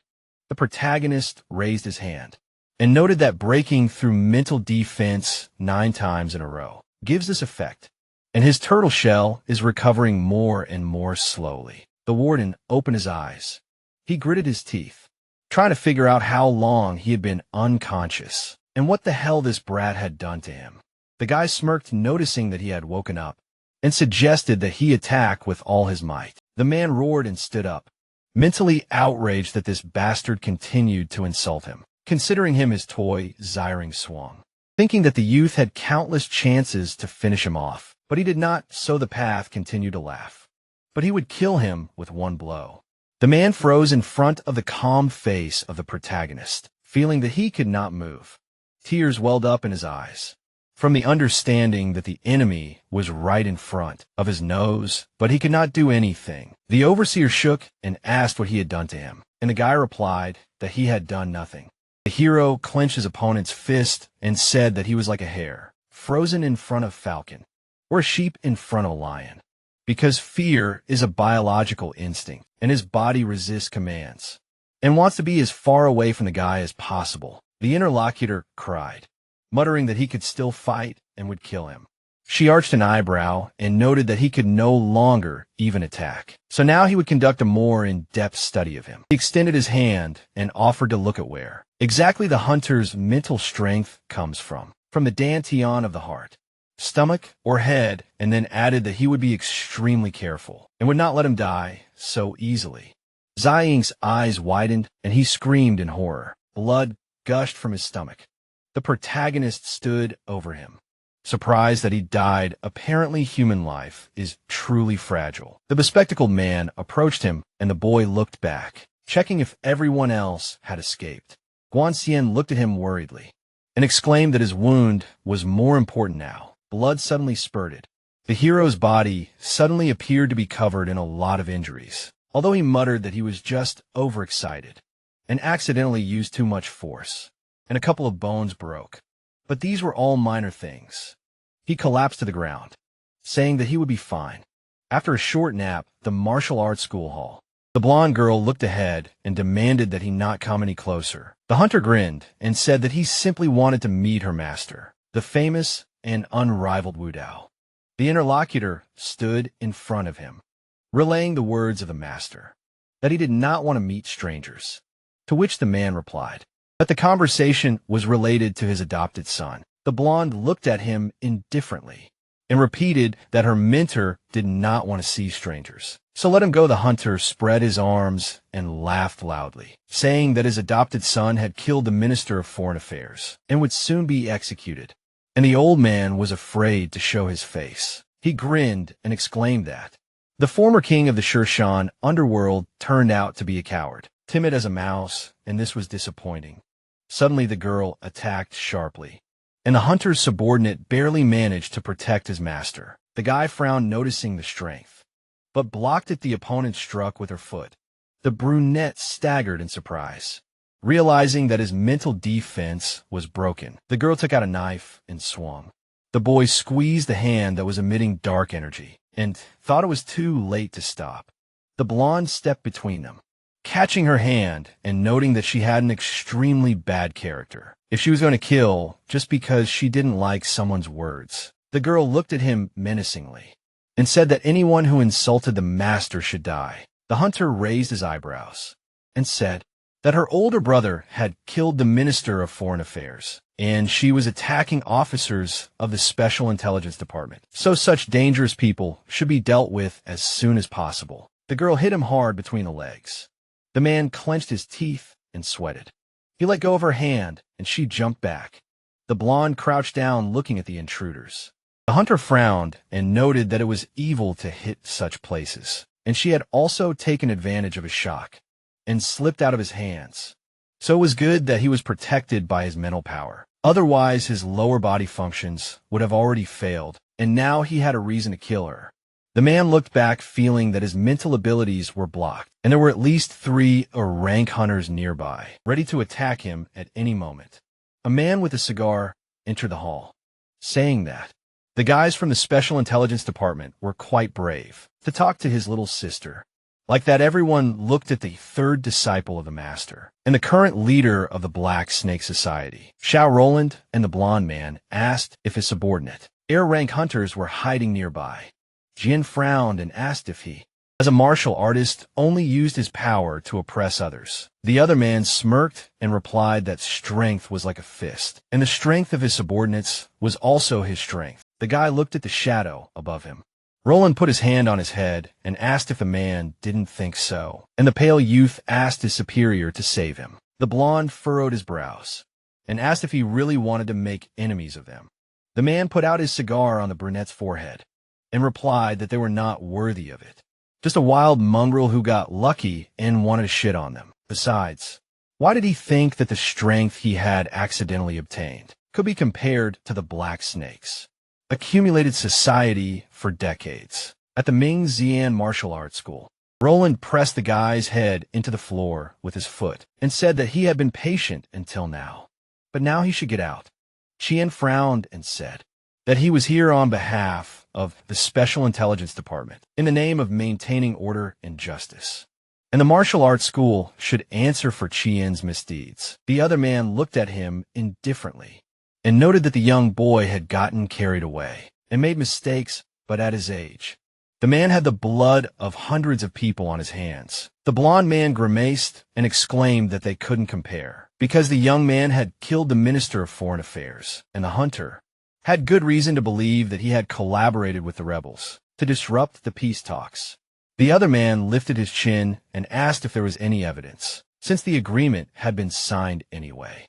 Xian frowned and replied that evidence didn't matter. Even the connection between Qi and the rebel army didn't matter. But if the man didn't hand over control of the Black Snake Society, the student's life would be in danger. And the Ming Xian martial arts school and its masters would be involved. The warrior took a step forward and noted that the hunter simply wanted the Black Snake Society. He leaned over the blonde and asked what group was covering for him, to which he was told that it didn't matter, and that he just needed to talk to his master in person. Roland's eyes flashed and he laughed, repeating the guest's words. Qian furrowed his brows and asked what was so funny about needing to talk to his master. The other man looked at him menacingly and exclaimed that, to monsters and powerful groups, a man was just a cheap disposable tool. So how could a tool negotiate with people? He smiled and told Longan, a rank hunter and director of the Special Intelligence Department, that his head was only worth 50 bits on the black market. The blonde smirked and agreed that he was a cheap bastard, but added that the price for Chi's head was much higher. Roland leaned over and said that he would greet his friend when he was released, since he just wanted to have some fun and rest in jail, to which the hunter replied that the guy was in Blackgate Prison. The leader of the Black Snake widened his eyes and asked if he was in his right mind. The blonde smirked and added that the man should understand what was happening in this prison now. So how long could the young man last there? Roland grabbed the man by the chest and exclaimed that if something happened to Chi, even 10 of his deaths would not be enough to cover it. The interlocutor smirked and replied that he was ready for it, but it was time for him and his master to choose. So let him give up the Black Snake Company, and then he would let the protagonist leave right now. Suddenly a soldier ran into the gate calling Longa. The two men looked at the commander with alarm and reported that they had just received a message that all the prisoners had escaped from the Blackgate prison. The blonde waved his hand and replied that there was no need to panic. These students must have managed to escape with someone's help. Perhaps this was their chance to curry favor and reveal their connection with the rebels or the Black Snake Society. The subordinates sweated and said that the students had escaped by themselves, and they had also killed the prison warden. And based on the current evidence, there was no outside help. Longha's eyes widened, his face was distorted in horror and confusion. Two soldiers were dragging the injured man. After the conversation, the blonde followed them. The girl, standing next to Roland, asked why they didn't just kill them all. The man crossed his arms and replied that it was wrong to take someone's life within the walls of the master's martial arts school. And first they had to find out about Longa and the consortium that gave him this order. And the blonde muttered that it was so boring. Roland narrowed his eyes and explained that they should be more careful, and advised the girl to control herself, use her head more, and learn from him. The girl looked up and said that the master had specifically instructed her not to learn from him, because the man was a coward, and those who practice martial arts were supposed to show courage. The man raised his hands in an offended manner and explained that he was terribly worried about the safety of the school, and did she know how many people were coveting their wealth and opportunities, to which the girl muttered that if only the elder brother and second elder sister were still here, no one would dare to encroach on them. Roland covered her mouth with his hand, looking around, and exclaimed that even though the master was in the bedroom, he could still hear them. The girl looked at him and said that the master had gone out and had not returned to the school for several days. The interlocutor sweated and asked never to mention these traitors in front of the master in the future, because every time he gets angry, he starts beating him or she. The blonde turned around and decided that she should go with the weak protagonist. Otherwise, if he dies, the master will be upset. Roland closed his eyes and asked not to create more problems, and he himself will look for the guy, hoping that he will stay alive and will not cause trouble anymore, and then added that for some reason, there is not a single person in the school for whom you do not have to worry. The protagonist remembered himself in childhood, where he was asked what he was looking at, and the young man answered with a smile that these were Taoist records about reincarnation, which said that this curious technique is practiced only after death. Yuan walked up to him, leaving behind the defeated enemies, and asked if this was the martial arts technique they found in the Red Lotus sect, adding that if it worked, the cultists they beat up would have resurrected to fight them. Again she furrowed his brows and exclaimed that he should have figured it out himself, but he was almost tricked. The blond man smiled and pointed out that he was only confused because he desired martial arts techniques too much and must have exchanged the points he earned from defeating the Red Lotus sect members. For martial arts, the protagonist furrowed his brows and replied that they were really too greedy. In the courtyard, and after eliminating so many Red Lotus cultists, he could only exchange 3 mediocre second-rate techniques, because the number of points needed to obtain superior martial arts was astronomical. The interlocutor looked at him and said that the court allowed the exchange of techniques, which guarantees their authenticity, the absence of errors and missing information in the texts, and they even provide special masters for explanation and guidance. This is an incredibly rare concession from the imperial court, and the brunette asked if this had not happened in the past. Johann gestured with his hand and replied that the imperial army had many martial artists, and with the military formations, they were far superior to other martial arts sects on the battlefield. And in the past, when the cultists were pushing the refugees to rebel, the imperial army could easily deal with them. But this situation was different, and the imperial court hired martial arts sects, even masters without sect affiliation like the two of them, to deal with the Red Lotus cultists. Yet the imperial army did almost nothing, which was extremely strange. The protagonist looked away and muttered that this was all too difficult, and as long as he could gain martial arts and become stronger, he would continue to be happy. Several people were approaching them. Yuan narrowed his eyes and noticed that someone was coming. The protagonist smiled, guessing that they were more Red Lotus cultists, who he could earn more points from. The friend looked back and said that they were just refugees who had been enchanted by the sect, and they had never practiced martial arts, so there would be no points for killing them. The exhausted people approached, lamenting that the envoys were dead because of them. She shrugged and said that the foolish humans should thank him for saving them from the hands of the Red Lotus, and now they could go home. The men looked at him with displeasure and said that they did not understand anything, because destruction was coming, and only the Red Lotus sect could protect and feed them, and they did not need their salvation. The protagonist smirked and said that he did not need permission to save them, because as a powerful man, he could do whatever he wanted. The man on the ground suddenly shuddered. The thin man pointed his finger at him. The corpse rose with red eyes, and the refugees said that they should be wary of those bastards who insulted the Red Lotus. Not him. Suddenly, the one who had risen from the dead jumped up sharply and chopped off their heads. He prepared to attack the young men standing in front of them. The protagonist grinned enthusiastically and exclaimed that this was not an illusion. And the deceased Red Lotus cultist really came back to life, which means that the Taoist records of reincarnation and the cultivation technique that can only be practiced after death. Our real Yuan calmly strikes with his sword. The hero strikes straight at the enemy. He looks ahead in surprise and sees that he is not even scratched. The villain counterattacks. Yuan jumps back and the blow hits the ground. She realizes that his chance has come. He strikes the enemy in the stomach. He looks ahead in disbelief. The villain stands in front of him as if nothing had happened. Yuan and the protagonist prepare for a new wave of attack. The white-haired one tells his partner how he defeated him before. The tired-looking guy states that this guy has been cultivating external abilities only, so his skin, bones, and muscles are incredibly developed. And to finish him off, he used true chi in a final blow aimed at his heart. And after his revival, he became more resilient and much stronger. And even true ki barely penetrated his body. Yuan calmly looks ahead and assures that apparently there's only one choice left, namely retreat. The partners run away. She furiously asks to slow down, believing that this is a joke. He replies that he is already running extremely slowly. The protagonist screams loudly, asking how he can be so fast. Although he does not use true ki, Yuan lands down. She asks to wait.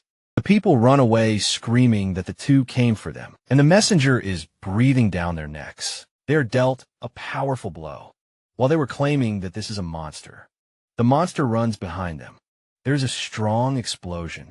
After the villain hits the wall, she jumps back and standing next to Yuan, says that he is not lagging behind. His partner replies that they need to forget and not run. If it comes to an endurance competition, they will be the first to use up all their strength. The protagonist says with a smile that this is great, asking if the white-haired man is ready to act. He calmly looks at him, not understanding what he is talking about. The protagonist spreads his hands and asks not to pretend, because although he constantly uses only basic blade techniques, his behavior and appearance clearly give him away as the heir to a prestigious family. Because in books, it is always like this. A genius student hiding his true identity wanders the world and deliberately does not use the fighting techniques of his sect. She enthusiastically says that on his way, a genius meets a reliable friend. But having learned the whole truth, his comrade begins to feel inferior. And at some point, their paths diverge. Asking if Yuan is worried about this, the white-haired man stands opposite and says that it never even occurred to him. The protagonist asks what is stopping him. Then she points his finger and shouts that no matter what the reason, they are in a terrible situation, and they need to quickly show their invincible martial arts skills to destroy that revived monster. Yuan says with a straight face that he can't, because the master said that if he wants to surpass his predecessors and reach the peak of martial arts, he should not use true chi at this stage of cultivation. The protagonist asks again in shock, clarifying if this is really more important than life, because if they can't handle the revived guy, they are finished. Johan stands with a sword and states that this is his personal choice, and he will not drag him along, hinting that he should leave first because even though he can't win, he will do everything possible to detain him, for the sake of his partner. She says clearly with a serious expression. Yuan looks at him and states that he went the wrong way. A huge bald fighter stands in front of them. The protagonist insults him and shouts that he cannot cover him. The heroes rush to attack their enemy. A large explosion occurs. The events take place an hour later. Drops of blood are visible on the ground. It is said that as expected, this is impossible, and no matter how much they beat the enemy, the attacks do not cause harm. The protagonist lies face down on the ground. It is written that one hit from him leaves severe wounds, and such a battle is pointless. She lies almost unconscious, realizing that the enemy should have realized this. Too tired, Yuan holds a fighting stance with a sword in his hand. He fights off the enemy's attacks with one hand. He raises his head and realizes that his right arm is broken, and now he can only hold the sword with his left. And even in this state, he still refuses. True Key calling his partner psycho. Yuan definitely dodges the blows. He jumps up before the enemy attacks him. He slashes the monster with his sword. She lies on the ground and does not understand what it is, noticing that it is like a dance, because he deliberately coordinates his movements with the enemy in a pair dance. And the strength of the blade has also clearly decreased. Yuan closes his eyes, while his partner wonders if he really intends to win like this. It is said that in the sutras of southern China, there is a parable that one chef presented his skill in cutting up a bull to the king. The silhouette of a man hangs over the cattle. It is said that his blade, like flowing water, pierced the body of the cattle, but the animal did not feel pain, and the audience heard only the beautiful, harmonious sound of the chef's cleaver. And by the end of the melody, the sinews and bones lay neatly to the side, and the meat smoothly descended through the air like drops of mercury. In the picture, the meat is divided into two parts. It is written that the king asked the chief how he acquired such a remarkable skill. He answered that only by concentrating to the limit and feeling the presence of the bull with his spirit does it become possible to unite the blade with the spirit and consciously slide through the form of the animal, passing through the gap between muscle and bone. The man is kneeling before the Lord. It is written that therefore, even after 12 years, and countless cattle that have passed through his hands, the blade remains without a single scratch. And one can imagine the use of this chief's ability in combat, where the target of cutting is now not a pliable bull, but a mad enemy. The picture shows a plant. The question arises how difficult it will be, just like cutting a willow vine swaying in the wind. In the frame, a chopped feather is assumed that it will be more difficult. Yuan cuts the enemy's hand with a deft movement of the blade. He looks ahead with his eyes closed, realizing that his mind has reached its limit and can no longer withstand. And unfortunately, the time has come. In the picture, there are bright lights. He realizes that she is holding back the enemy for him. The flash is shown in the frame. He realizes that he can't sleep because his partner won't last long, and he needs to get up and hit with the sword. Like a second ago, Yuan looks in shock. In front of him, the enemy without an arm stands in front of him. His flesh is electrified. Yuan sits on the ground and says that he filled the gaps between the muscles and bones of the cultist with his true ki, and he let him tear himself apart during the movement, noting that the principle is the same as in the sword technique he was now using, but with a completely opposite method of application. The protagonist holds a stand nearby, saying that he understands his partner better now, because it is so amazing. The feeling is truly worth risking your life, and it would be extremely interesting if they reach the peak of martial arts together. There are delicious bao on the table. The seller brings Yuan food and says that here is his order of 10 hot bao. He replies that they are not enough, and they need to bring 2 more bowls of noodle soup with beef. Do not add green onions, and hurry up.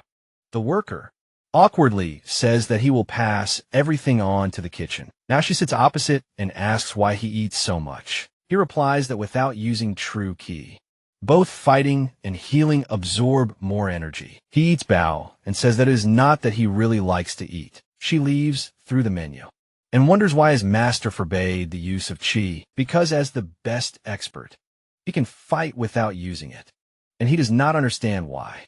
It is impossible to reach the peak of martial arts if you use true chi. Yuan sits opposite him with a smile and states that in ancient legends, there are mentions of a huge fish, and its meat is very tasty, and its size reaches 1,000 meters in length. Although it is not so tasty, it has no natural enemies, so it lives comfortably among the sea. And when the wind rises, it spreads its wings and rises to the sky on this power. The picture shows a large whale. Yuan asks what he thinks of such a creature. She, with a smile, says that he is free. Indubitably free. Yuan notes that without the protection of the sea, he would become only a delicacy on their table. And without the mighty wind, he cannot fly. She holds the menu and hears that martial artists seek the strongest martial arts techniques and cultivate powerful chi, clarifying that if there were no techniques and true chi, would they cease to exist? The protagonist, with a serious look, asks him to think about it because he confused him. Yuan holds up a bow and says that techniques and truth she can make them stronger. But there are only tools asking if he can repeat the move he used to defeat the Red Lotus cultist. He replies that he tried several times, but it never worked. The white-haired man looks at his interlocutor and says that perfecting this move should be the direction in which he should develop, and he needs to throw away this brochure with the exercises of the Red Lotus sect of unknown origin, because the techniques of the sect may make him stronger in a hurry, but with them come huge flaws and dangers. The dreams of the peak of martial arts will only become an obstacle on his way. The protagonist smiles and says that this is the path of a friend, but not his, because his starting point is completely different from his own, since the strong humiliate the weak. And the only way to survive is to fight with all your might, and he will not refuse anything that can make him stronger. Yuan calls this a pity, because he only talked about the peak of martial arts. He holds up a notepad and states that he can now answer his previous question. She smirks and states that even if martial techniques and ki suddenly disappear from this world, one day martial arts will continue to exist, because swinging a sword is a martial art. Punching is a martial art. Biting an enemy with your teeth is the same thing. She smirks and states that true ki is also a martial art, just like techniques, and he will study and understand everything there is to know about martial arts, and use each of them. A guy is lying on a mattress. He opens his eyes and cannot understand why. He is suddenly dreaming about the past. A man sits next to him and says that his friend left this note. He gives him the paper. The protagonist reads that he will go buy food and come back. He should wait for him there. Then he asks the man what this place is. The old man looks at him and says that this is the Western subway station. That was its name, until the railway tracks in this area were destroyed by the war. The protagonist stands in the middle of sleeping bags and asks if they really live like this, because this place smells terrible and even prison was better. He replies that he does not live here because he has a good life, because 6 months ago, his house was blown up and all his savings were in it. Surprised, she expresses his condolences. They look at another man. The old man explains that he is still doing well, but the man next to him, when the war came, he lost his job and could not pay the mortgage.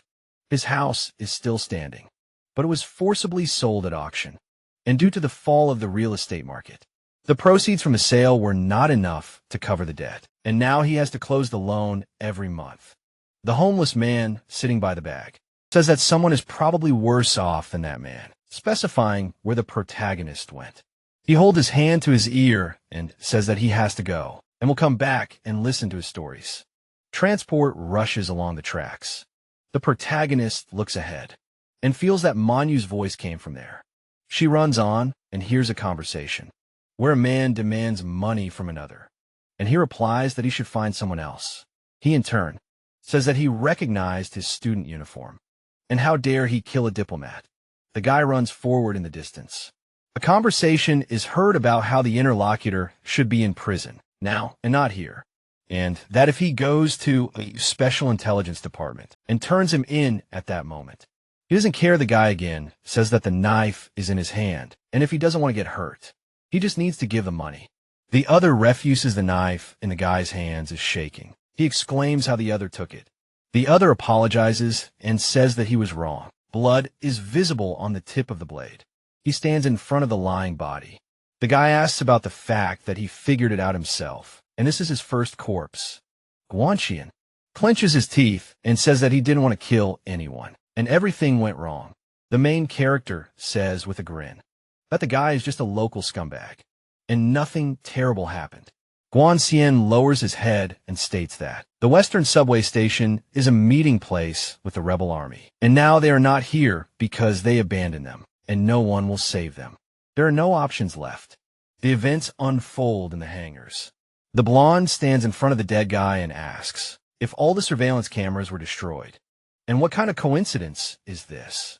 Because the martial arts school did not take any action, and therefore there was no reason to kill the overseer. The assistant approaches him and addresses him as Director Chien, saying that they have recovered some data from the cameras, and she killed the overseer and the armored beast. He asks again in disbelief.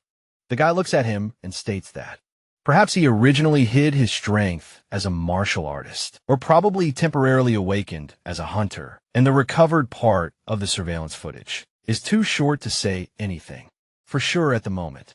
With a broken building in the background, he explains that the state of the prison suggests that the battle was long, and Shi's sharp reflexes allowed him to dodge most of the attacks, which proved to be a key factor in his victory.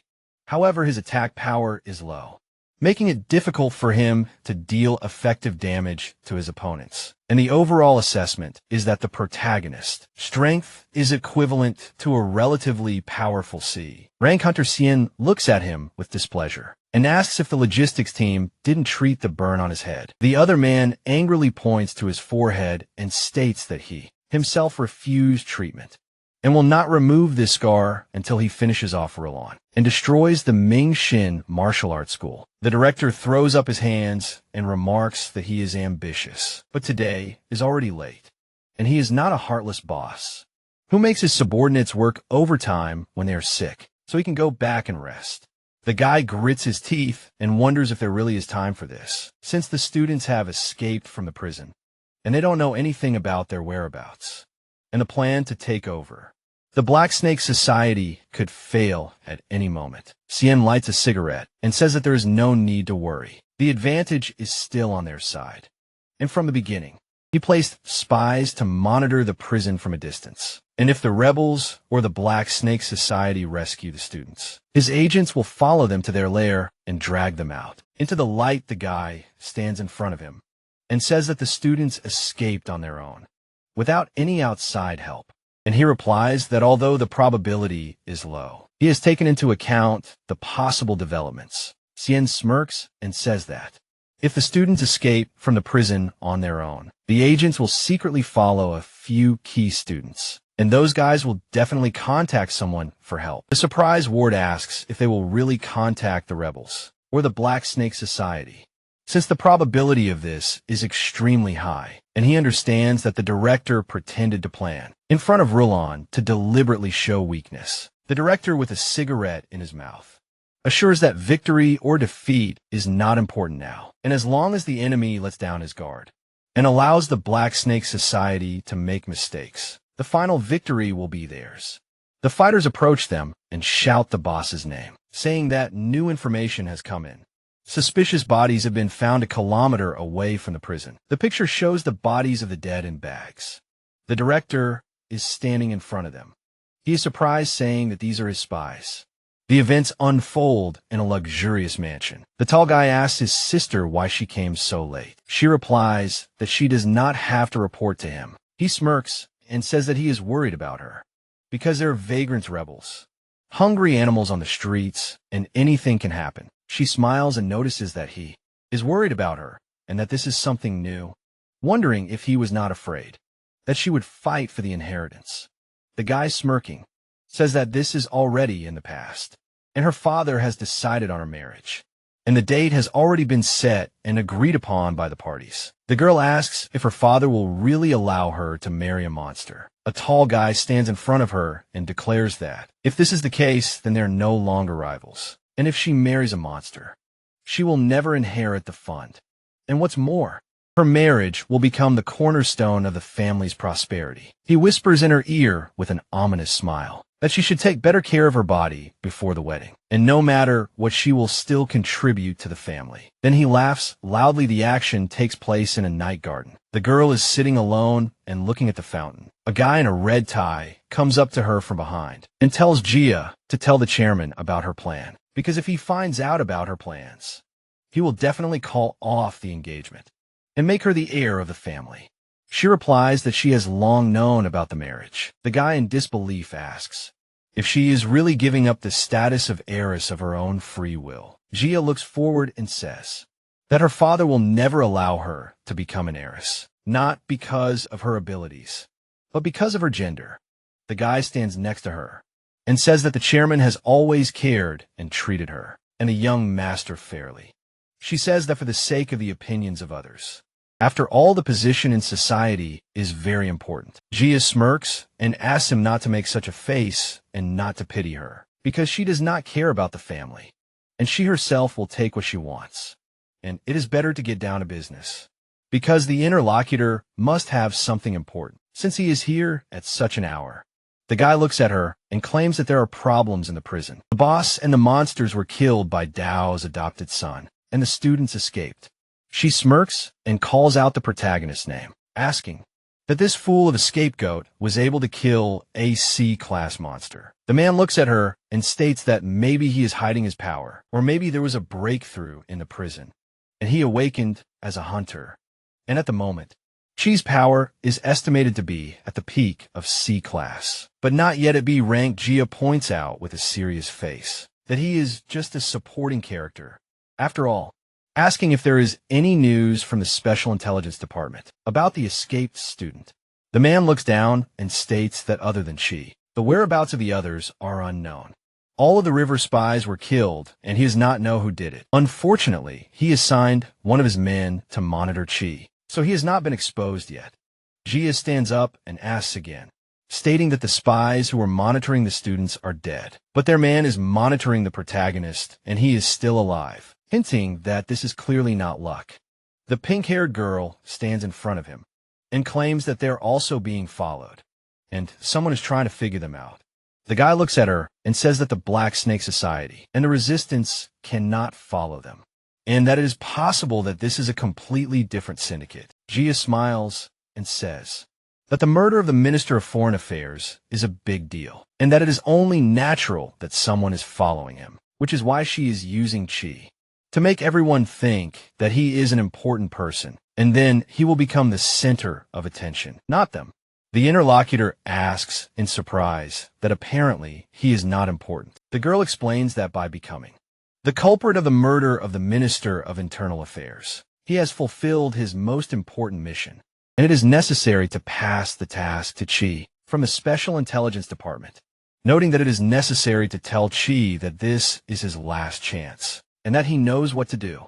Jia, with an ominous look, assures that one hunter or a C-class martial artist will not affect their plan in any way, and that they must not forget about the original goal of destroying the resistance and capturing its leader. Everything else is unimportant. The action takes place underground. The protagonist asks the other to wake up. He stands next to Guanxian and says that the people in this world are so fragile. Got a little excited and immediately passed out. She, crossing his arms, realizes that he is fine now anyway, and so he should look at how he has changed, then states that assuming that he really died, while unconsciously practicing the reincarnation technique, he will no longer be able to practice martial arts techniques. To cultivate true Chi, he looks at his palm and states that external martial arts that can refine the body look simpler. He should start with the most simple. The iron sand palm he blazes with fire, thinking that special materials are needed for training, namely 5 bags of iron sand and a potion. There's a VAT on the stove. He realizes that a heated iron pot is all that is needed. The protagonist looks at it with a smirk, realizing that it is right in front of him. She delivers a strong blow to the sand. Everything around him is flying apart. He understands that the hard and fine iron sand. The increasing heat, the protagonist hits the VAT with sand. It is written that all this is not real and was invented by Chi, but the imagination has power, specifying how much the human imagination can influence the body. A guy with a knife stands opposite another. It is said that one day, a scientist conducted an experiment on a death row prisoner. They tied him up so that he could not move, and then they made a small cut on his wrist and put a small aluminum vessel under his arm. The guy touched his hand with a knife. It is explained that the cut was superficial. Only the first layers of skin were affected, but it was enough for him to believe that his veins were cut, and a vessel with a small valve was placed under him, regulating the passage of liquid in the form of drops. Water drips into the bowl. The convict could hear the dropper and read every drop of what he considered as blood. The convict lies on the couch in shock. It is said that after a while, the scientist closed the valve until the test subject saw that. He believed that he had run out of blood, and in a few minutes his face lost color. His heartbeat accelerated. Then his heart stopped and he died. And the scientist proved that everything we perceive affects the body and psyche. The comic jerks his hand. It is explained that the spirit and body are one. Wondering what? If the power of imagination is used in the practice of martial arts. The protagonist stands with a smirk, fire blazing from his hands. He declares that the iron sand palm test of the second level has been passed. His fingers are smoking. He declares that this is a terrifying cultivation speed, and if it were not for the fact that his body could not withstand too fast a transformation, he would be able to continue cultivating the iron sand palm to a higher level. The protagonist looks down and realizes that this has increased the offensive power of the palm, and now needs to improve the defense of the whole body, realizing that he needs to practice the Golden Bell Shield. The picture shows a wooden mallet being used by 4 martial artists. The warriors are standing with hammers. One of them swings and hits him. Many blows are dealt to his entire body. It is said that the first level Golden Bell is completed, and the next one is an iron hammer. A huge monster is already standing with another weapon. The protagonist provokes him to attack, saying that iron is no match for a trained body. The fighter deals a powerful blow with a hammer to the guy. The surprise partner asks she what he is doing. The protagonist lies in a crack and exclaims that he has finally woken up, stating that he himself practices martial arts and can teach Quan Xian. The surprise guy clarifies, "Isn't it different to learn them?" The picture shows a bright red jacket. The protagonist asks in surprise if he really bought him this suit, noting that he has good taste. Guan Xian stands in front of him and says that if they don't change their clothes, they will be easily found, as they are too conspicuous in their school uniforms, and it would be better to throw away their previous clothes. The protagonist puts on his jacket and says that it is prudent, asking why he doesn't consider learning Kung Fu. Guan Xian looks at him and asks how long it will take him to learn it and defeat an opponent, like the chief. The protagonist tells his partner that he is only averagely skilled, so it will take about 3 years. Guan Xian looks down and says that 3 years is enough to defeat a C-class hunter. Learning martial arts won't save them. There are hunters up to S rank and thousands of other monsters. In the Special Intelligence Department, the protagonist gets dressed and asks what's wrong. The protagonist claims that he gave up and feels like they can't change anything. Guan Xian looks down and says that the resistance has abandoned them. If they are caught by the special star or monsters, they can only hope for an easy death. And he doesn't even know if he will live to see tomorrow. The protagonist understands him and asks what his next step is. Guan Xian purses his lips and says that he will leave the Western Hills and find a safe place, telling him to blame him as much as he wants because he let down his classmates and him. The protagonist says with a smile that he will follow him. The guy with glasses stands next to him and asks again. The protagonist says that he will see him off and make sure he is safe, and after that he will come back and kill monsters. The partner laughs and calls him a man because the more he is beaten, the stronger he becomes, then says that he thanks him for his kindness. But traveling away from the border can be more dangerous than staying here, and he does not want to involve him in this. The protagonist pulls him along and claims that he saved his life twice, and he will not be able to sleep at night if he does not pay him. Gwen Xian excitedly shouts that when they approach the border, they will need to pay the guides for the road. And the boss does not have much money in his wallet. And after buying clothes, there is nothing left. As soon as he collects enough money, he will definitely contact him. She looks away and asks if this is really a problem. They continue along the tunnel. Dark energy forms in their place. A character appears from it. The guy with the mark says that he has a keen sense of smell, and passing by, she stopped for a second and almost found his shadow. The director stands next to him and asks what they are doing now. He replies that they changed their clothes and left, and his shadow cannot transmit sound, so he does not know where they are going. Xian says nothing with a smirk, ordering them to keep their shadow at a distance. Let it follow them from afar. The guy with the mark objects. Why don't they just arrest the protagonist? Xian looks away and states that the dead spies are outside the prison, asking who he thinks did this. The guy suggests that it is some kind of big council. The blonde looks at him and says that maybe that is true, and if they do something rash, they will become victims of high-level politics. And all they can do now is wait for a chance until she makes a mistake, and only then can they arrest him. The ward stands in front of him and is indignant. saying that killing a minister, then a prison warden, and escaping from prison should be enough grounds. The director replies that they will all be classified as crimes committed by a group of university students, and she is Dao's adopted son. And given the social status of the martial arts school and the Black Snake Society, he will be fine after paying a fine. The guy clenches his fist and insults them in rage, noting another accusation like the death of the foreign minister. Xian grabs him by the neck and shouts, "What's the rush?" asking if he wants to be killed too, because he works for a secret intelligence service and has no brains, and they're probably being watched now.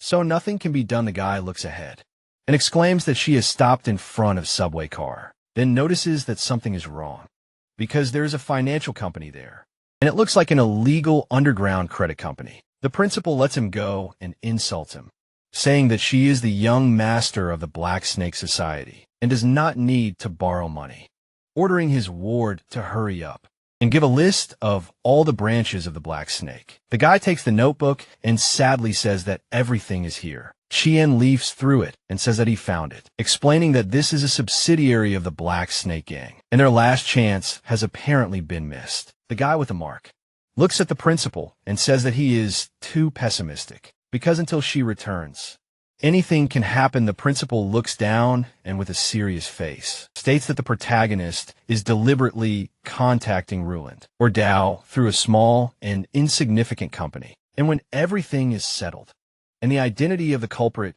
is revealed, returning to school will be the safest option. And it seems that they have already lost. The subway car is in the tunnel.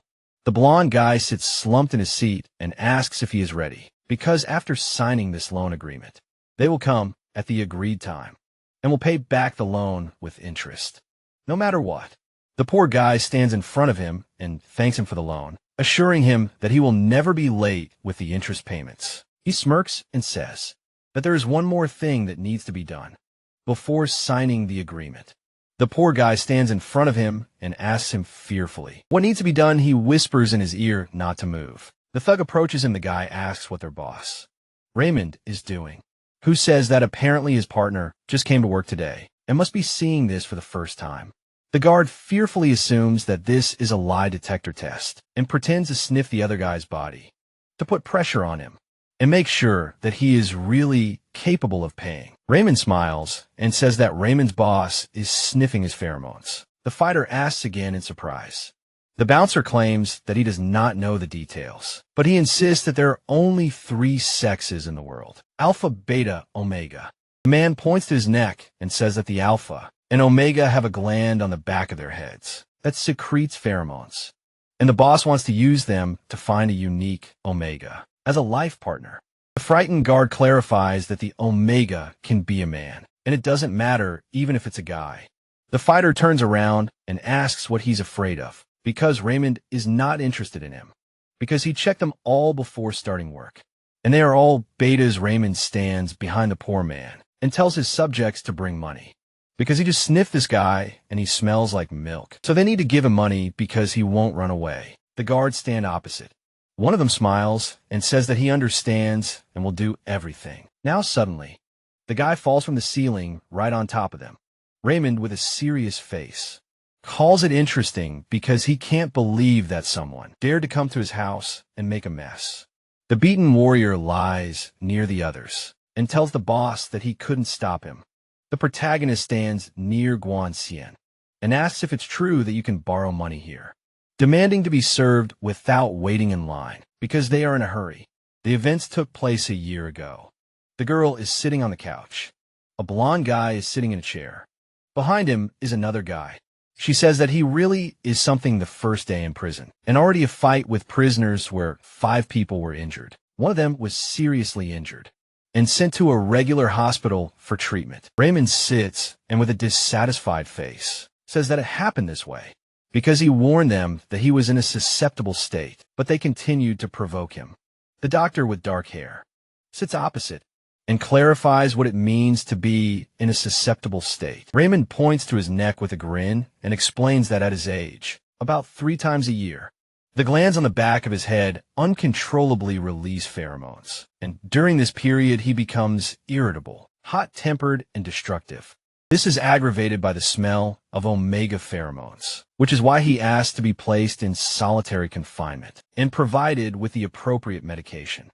The guard stands behind him and begins to laugh loudly, asking what will happen next, clarifying whether he is really hinting that men can get pregnant. Raymond turns with an ominous look and asks if he really wanted to die. The guard's legs give way. He looks ahead in fear. The man is already holding the door a few meters away from him and realizes that for a second, the desire to run away has appeared. The guard clenches his teeth in rage and shouts that the insolent boy probably does not know what happens when you threaten a prison guard. The girl sits near them and asks Officer to leave because he is disturbing her work. He tells Dr. Liu that this prisoner is very dangerous. She turns to him again with a sweet smile and asks him to wait outside the door. The guard comes out the door and happily says that if she needs anything, she can just say. The door slams loudly. Raymond sits motionless on the chair next to her and tells the doctor that she occupies a very high position, and even the guard was afraid of her. She replies that it does not matter, because she is a doctor here and he is a patient, and she will help as much as she can. The blonde looks at her in surprise and asks if she really wants to help him, because in the evening he filled out an application for medications. Then he asked to give him them from the list, and also antidepressants that he will name. Lou glances at him and says that she read his application, and it contains from generally available to prohibited drugs, and she can contact a higher hospital only if she can confirm his symptoms. Raymond is furious and screams at them to at least give him a solitary confinement cell, calling this prison strange because they have combined an omega and an alpha, assuring him that he cannot live with them during his period of receptivity because he is causing them harm. Dr. Liu sits nearby and reads about a naked man whose clothes are torn, multiple bites bleeding. He specifies that his first victim before he went to prison was also associated with a period of receptivity. Raymond replies that it was his first period in adulthood when he went to the hospital to get a prescription for the necessary suppressant, but the doctor examined him and did not prescribe anything. On the way back, he lost control of himself. Lou writes down with a smile and specifies that at the hospital, they did an X-ray, and if he had waited half a day, he would have been able to see the results. That there is no gland on the back of his head that secretes pheromones. Raymond scratches his neck, which is emitting purple particles. He realizes that it is most likely a fault in the equipment, and although she cannot feel it, his pheromones are spreading throughout the room. Lou smiles and states that unfortunately, he cannot feel anything, asking if he has any other proof that they exist. Raymond leans back and starts laughing, exclaiming that a strong alpha can use them to suppress a lesser alpha, and he is the highest. And the 5 prisoners who faced him today were all alphas, and were defeated by the pheromones, while he remained unharmed. And the guard was subconsciously scared of his presence. Lou looks at him and suggests that maybe it is because they are afraid of him, thinking that he is a criminal, a man capable of causing harm without remorse. Raymond starts to get angry, asking if she really does not believe him.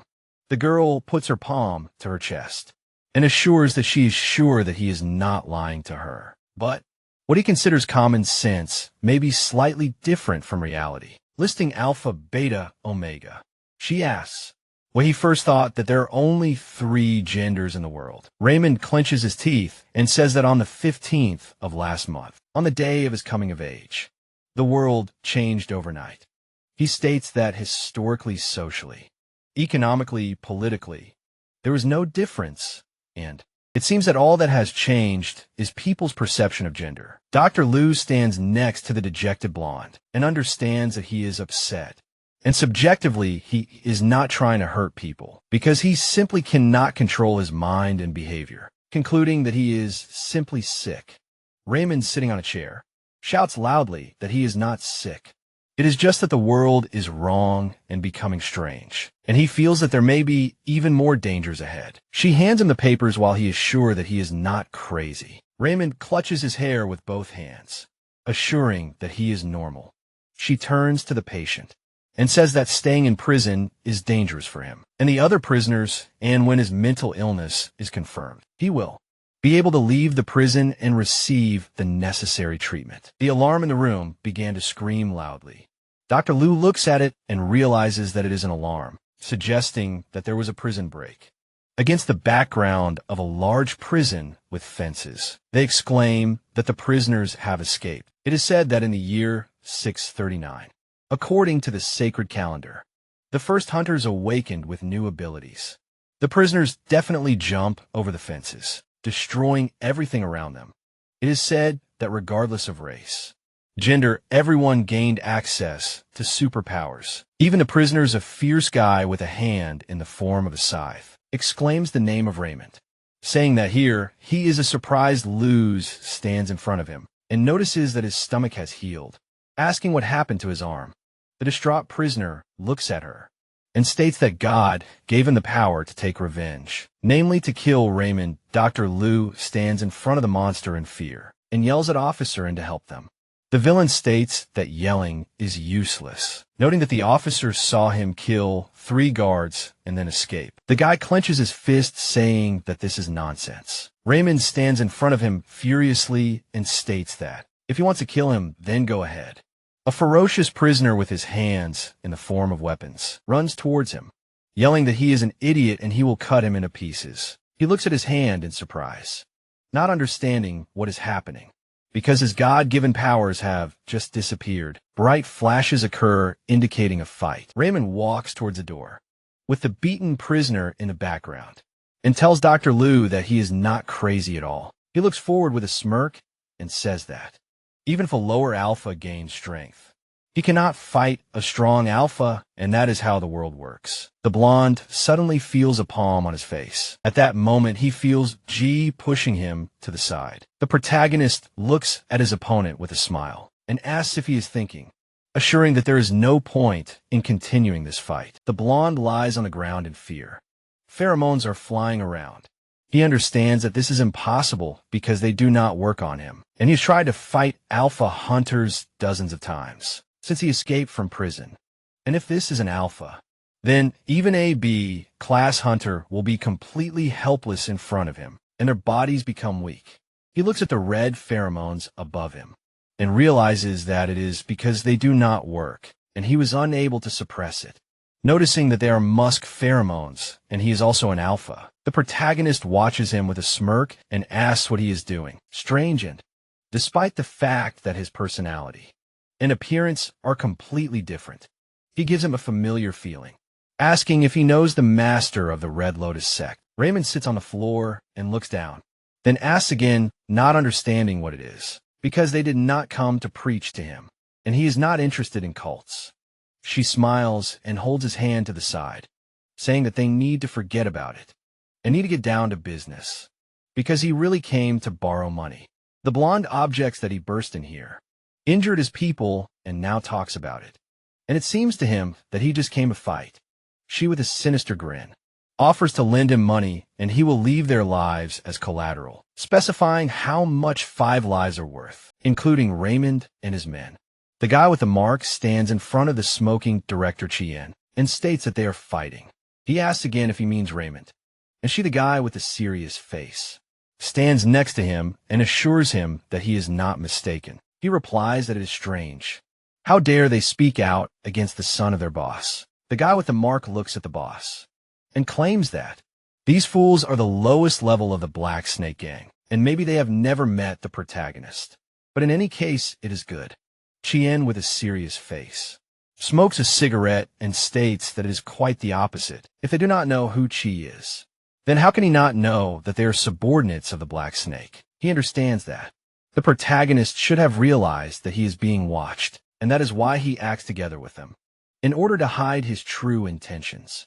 The assistant director emits a purple glow. He says that it makes sense and warns that they have stopped fighting. Chien grabs his head and clenches his teeth, exclaiming what the protagonist is thinking. The guy with the mark looks him in the eyes and addresses him, assuming that he is simply sick in the head. The picture shows a subway car. The protagonist is sitting on a seat and tells Raymond to sit down. The blonde sits down and looks down, admitting that he is not G's rival. asking if he can defeat the entire Black Snake gang. The protagonist smirks and asks again what it is. The blonde looks at him with displeasure and asks how long he has lived in the Western Mountains, since he has never heard of such a gang.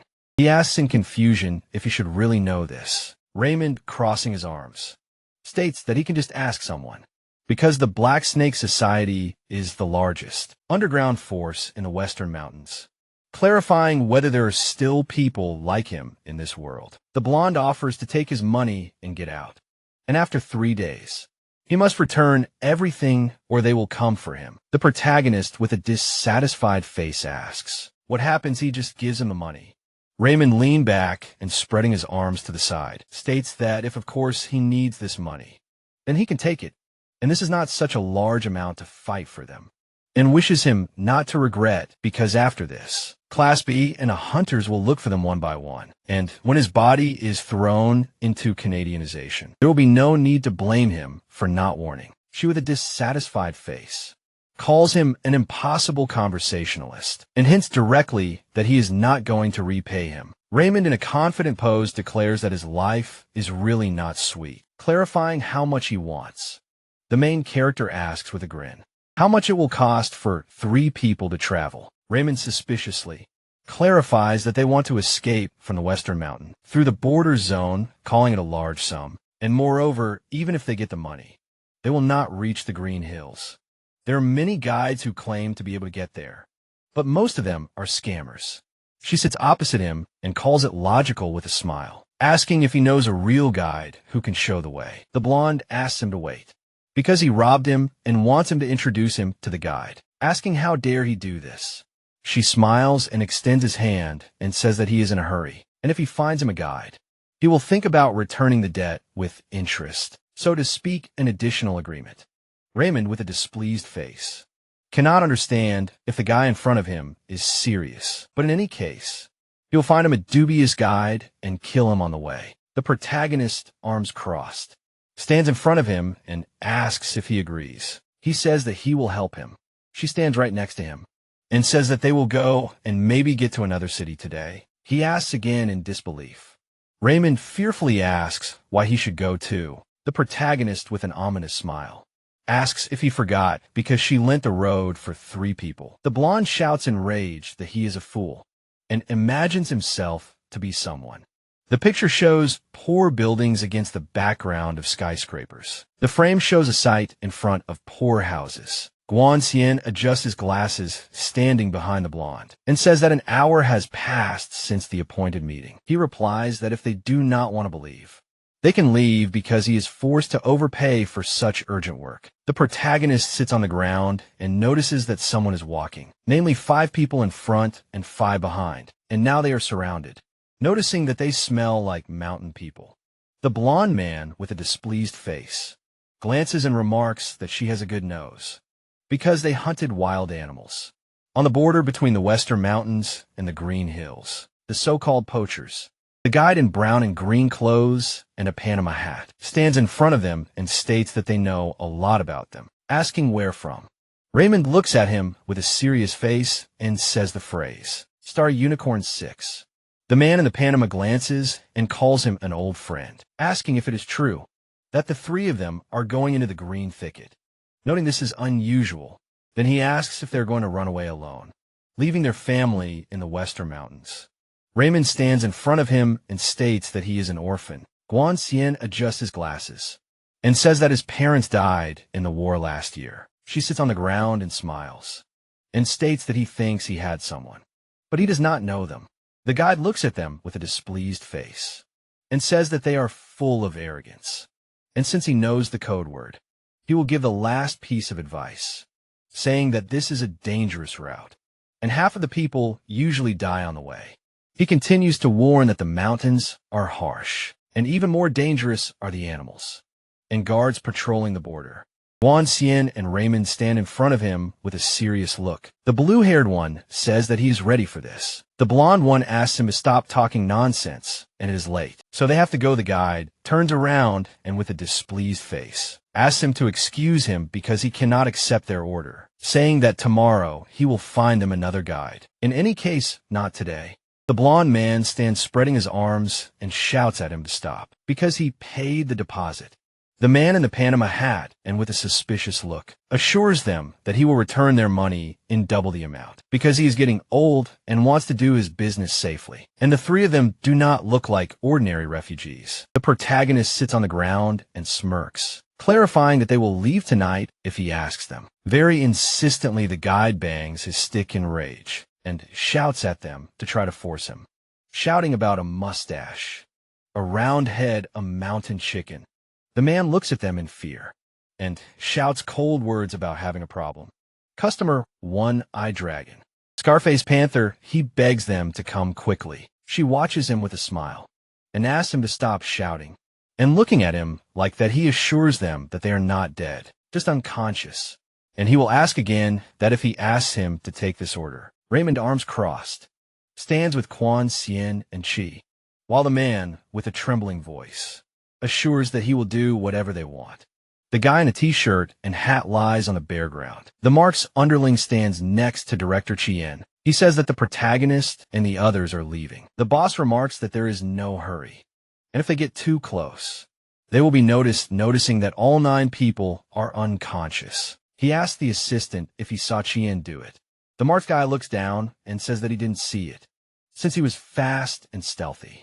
Cien holds a pebble in his hand and states that he used small stones, controlled his strength well, and that's why everyone was only unconscious. And he didn't awaken as a hunter, but practiced martial arts over the years. Doubt trained him well. She hit it well.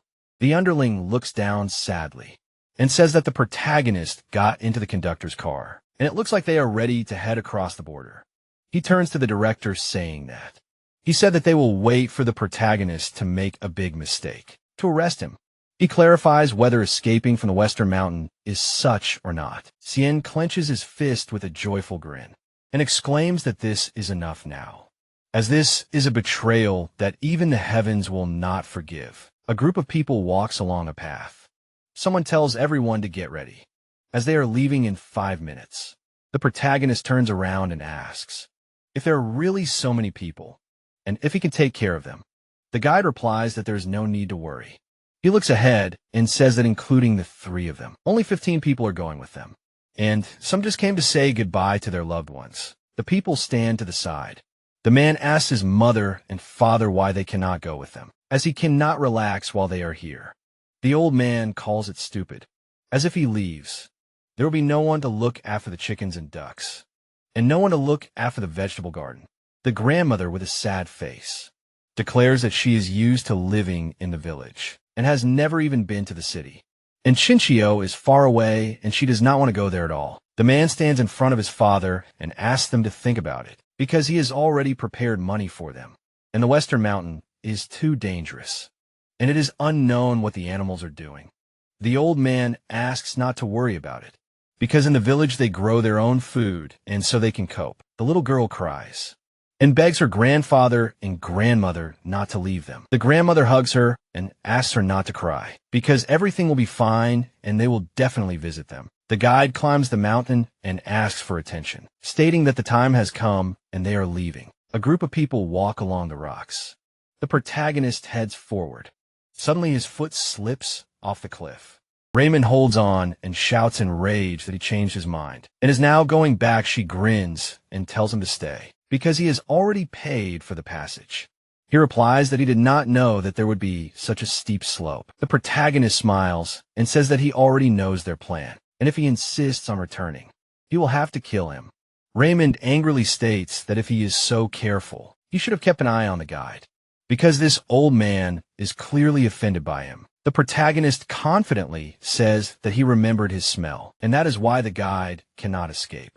And as for the blonde, he looks like the leader of the Red Lotus sect, and is much more dangerous in his eyes.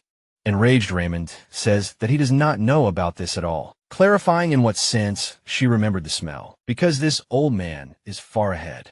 The protagonist explains that for a martial arts master, this is a common thing.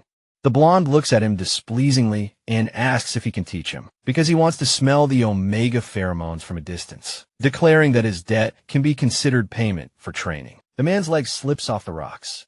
He flies down and screams for help. The frightened traveler screams that someone has fallen. They fall down.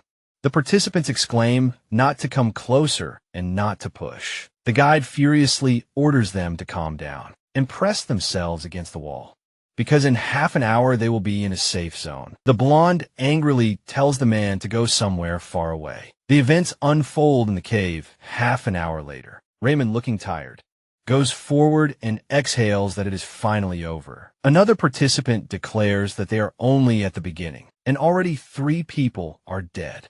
The girl cries and calls for her dad, saying that he is no longer there. Her mother, with tears in her eyes, hugs her and consoles her by saying that her dad just went to the other side of the mountain to wait for them. The frightened man asks if anyone has seen the guide, because he was just on the cliff and then disappeared. Raymond turns to the protagonist and asks if he was lying when he said he could smell something, because the old man simply abandoned them and ran away. He explains that he is deep in the cave and is walking towards them with 3 men. The frightened traveler clutches his head and exclaims that perhaps these are the ghosts of people who fell, while the other believes that this is impossible. The protagonist walks in boots. He shines a flashlight and declares that he is as scary as a ghost. For the stowaways, the guide stands near Lin and claims that this is a group of illegals and that there are only 12 people here, and some of them are rich so they can squeeze out more money. The blonde screams in rage, insulting him and shouting that he ripped them off so much money for the passage and also turned them into the patrol, and they told him that he was a good guide. Captain Lin stands near the assistants and declares that the guide is indeed conscientious. It is just their custom to select a group every 2 days. That becomes a trophy for the patrol, and they were just unlucky. The guide stands nearby and claims that they now have another chance. If they hand over money, precious metals, or jewelry, Lin will allow them to continue on their way. Guanxian looks at him with displeasure and asks, what happens to those who do not pay? The guide explains that there will be arrest and execution on the same day, because the economy is collapsing. Work is hard to find law, and order is no different. From the western mountains, and the unlucky poor will die of hunger soon after arriving in the Green Hills.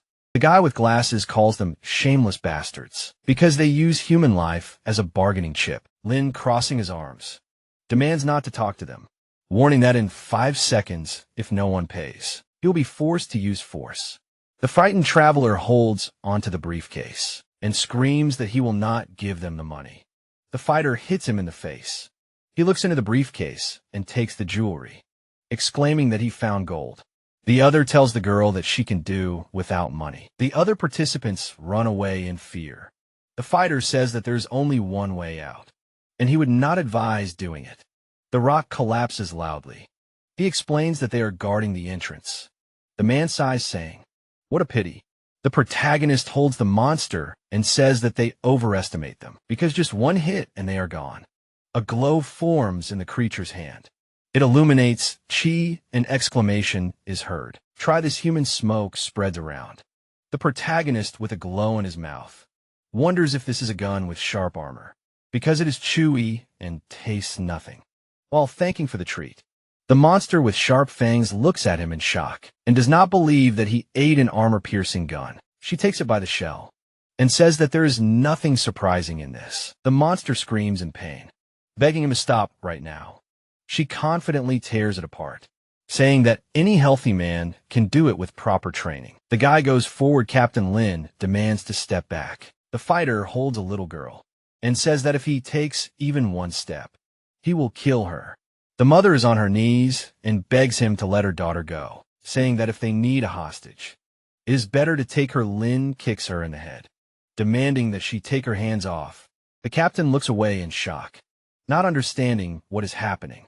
The protagonist holds the fighter and slams his face into the ground. The soldier screams loudly whether he really did not understand. He holds the child and exclaims that he should not come closer, otherwise he will kill her.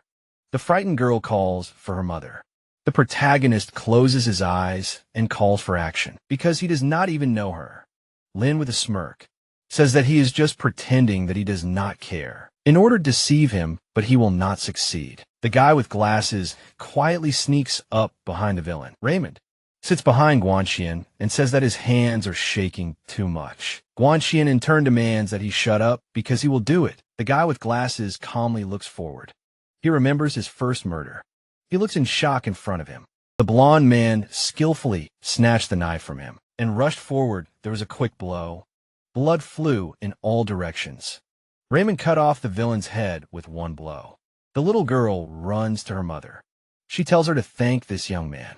The blonde man replies that there is no need, because everything is fine. The main character looks at them with a smirk and says that he cannot believe his kindness, and that he even saved someone's life.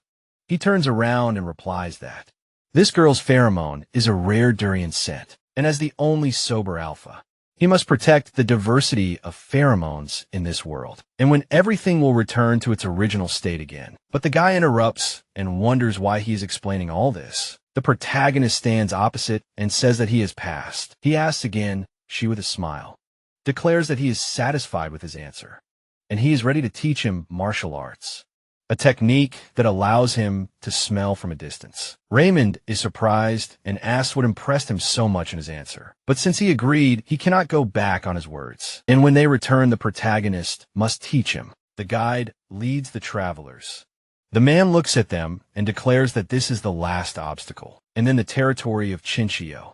And according to their contract, as soon as they reach it, he will forgive him for his actions and save his life. The protagonist, with a smile, says that there is no need to worry because he is a man of honor. Collusion with the patrol to ensure the safety of the route is not such a big mistake, and he will not blame him. The guide points his finger and declares that he believes him, clarifying whether they see the barbed wire, calling it a special patrol protection. And if you touch it, an alarm will go off. And the only way inside is through the destroyed hole. The worried traveler asks him not to explain anymore, but to lead the way further. Because it's almost dawn, the hero is standing near the fence. The guy with the mark asks the director how much longer to wait, because they have almost crossed the border. Raymond, with a displeased look, says that he just saw how she easily killed 2 Class C monsters, and his strength exceeds all expectations, while other strong people can lurk around him, and they should be more careful. The ward clenches his teeth in anger and says that if they wait, the heroes will leave and they will not have another chance. Shin holds the little girl and says that they have a new plan. The guy in shock asks when he managed to catch her, because she is the daughter of an immigrant. Her body shines with yellow light. A woman walks among the travelers and notices the absence of her daughter. She exclaims that the girl is missing. The woman fearfully asks for help in finding her daughter. The guy angrily demands that she shut up, because she will attract the attention of the patrol, and they will soon arrive at their destination, and no one wants to waste time on her. Another traveler walks alongside and asks, who is to blame for the fact that she does not look after her child? And there is no need to look, because when she gets to the end, she will have a new one. The picture shows a caption that heartless bastards killed her husband and did nothing to protect her daughter. And what's more, they even took her away from her. The frame shows images of people. It is said that now they are going to the Green Hills to live happily. The guide points ahead and assures that the path is now safe, and everyone needs to follow the trail he just laid. The woman reaches out to the fence. The guide screams in fear that she has gone crazy, because he cannot be touched. Otherwise, everyone will die. The woman touches the bars with her fingers. She holds the fence with both hands and screams for them all to die. The man in the hat looked ahead and aggressively asked the man to stop. The woman threw her head back, holding on to the bars, and begged for her daughter to be returned to her. He held a cane in his hands and asked who cared about that child, and said that she knew how hard it was for him to develop this route. The guy swung his fist and the patrol leader was killed, and now his route was revealed.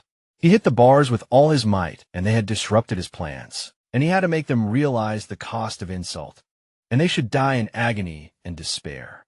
Jean was angry and dealt blow after blow. She kept his hand on the strap and, noticing the old man, asked him about him also hitting the fence, to which his comrade asked to forget about him, because the alarm was declared, and the patrol would be here any minute. And they had to hurry. He knelt down and began to scan the area. The guys were standing next to the guy and asking where he crashed, saying that there was nothing here, to which he replied, that this passage was blocked by an invisible barrier, and they would not be able to pass here. The man hit the fence and said that this would raise the alarm to the maximum level, and all areas would be blocked by an energy barrier, which meant that none of them would be saved. An electric discharge occurred.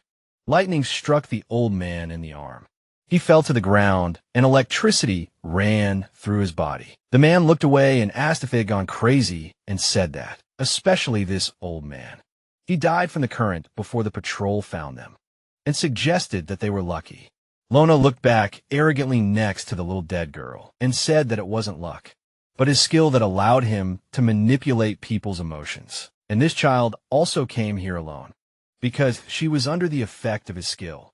And before he killed her, she thought that she could find her father. He held a cigarette in his hand and said that, thanks to her disappearance, he was able to trigger the emotions of the mother and the guide, which LED to the highest level of alert. And the patrol leader who would arrive at the scene would be at least a B class hunter, and noted that it was high time to test Shi's true strength. The accomplice handed the lit lighter to him and asked if it wouldn't be easier to just ask the patrol for help, because the security members belonged to different syndicates and factions, and if they reported Shi's location in advance. Loma looked ahead and said that, moreover, if the patrol was prepared, it would be their merit.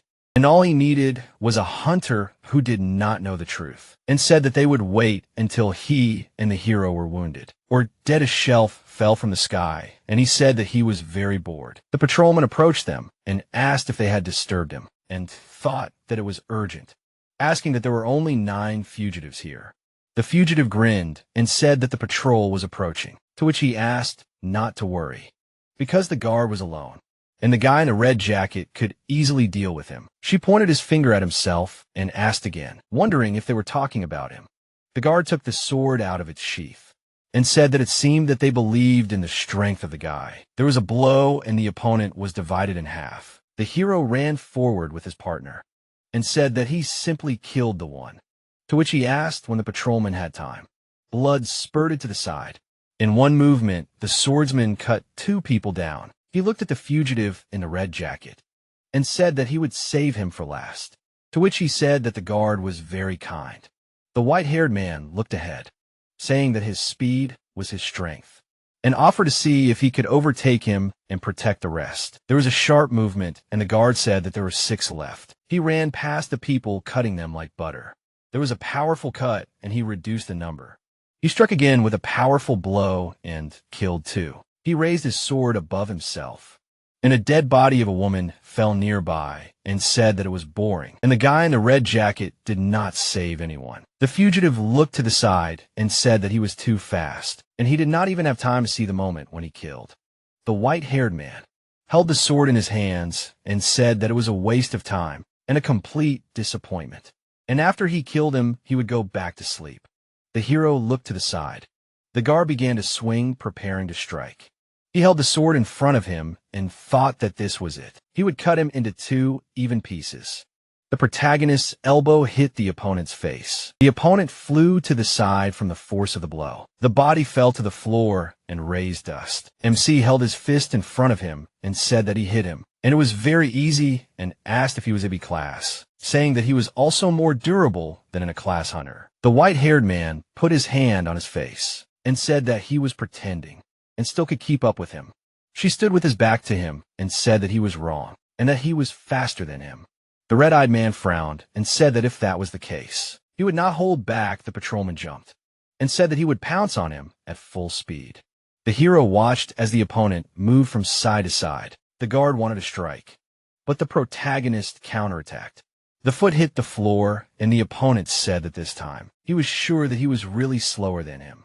He stopped himself on the ground and asked how he was able to hit him, to which he replied that the reaction time of an average person is between 0.2 and 0.3 of a second. And for people in good physical condition, this figure can reach 1/10 of a second. The swordsman was furious and assumed that he was being humiliated by comparing him to an ordinary person. She looked away and said that Taisho's speed was much faster than an ordinary person, but when he spoke of reaction speed, he meant the time between the mind giving a command and the body starting to act. and the hunter's reaction speed was certainly faster than an ordinary person.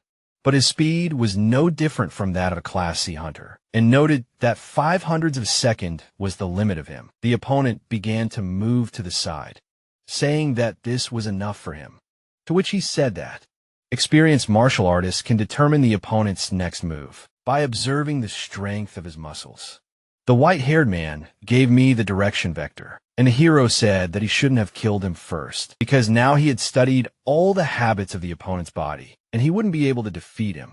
To which he thought that, as a protagonist, he could so easily reveal secrets to him. He was going to strike, and thought that he could just easily change his habits. MC extended his hand palm up.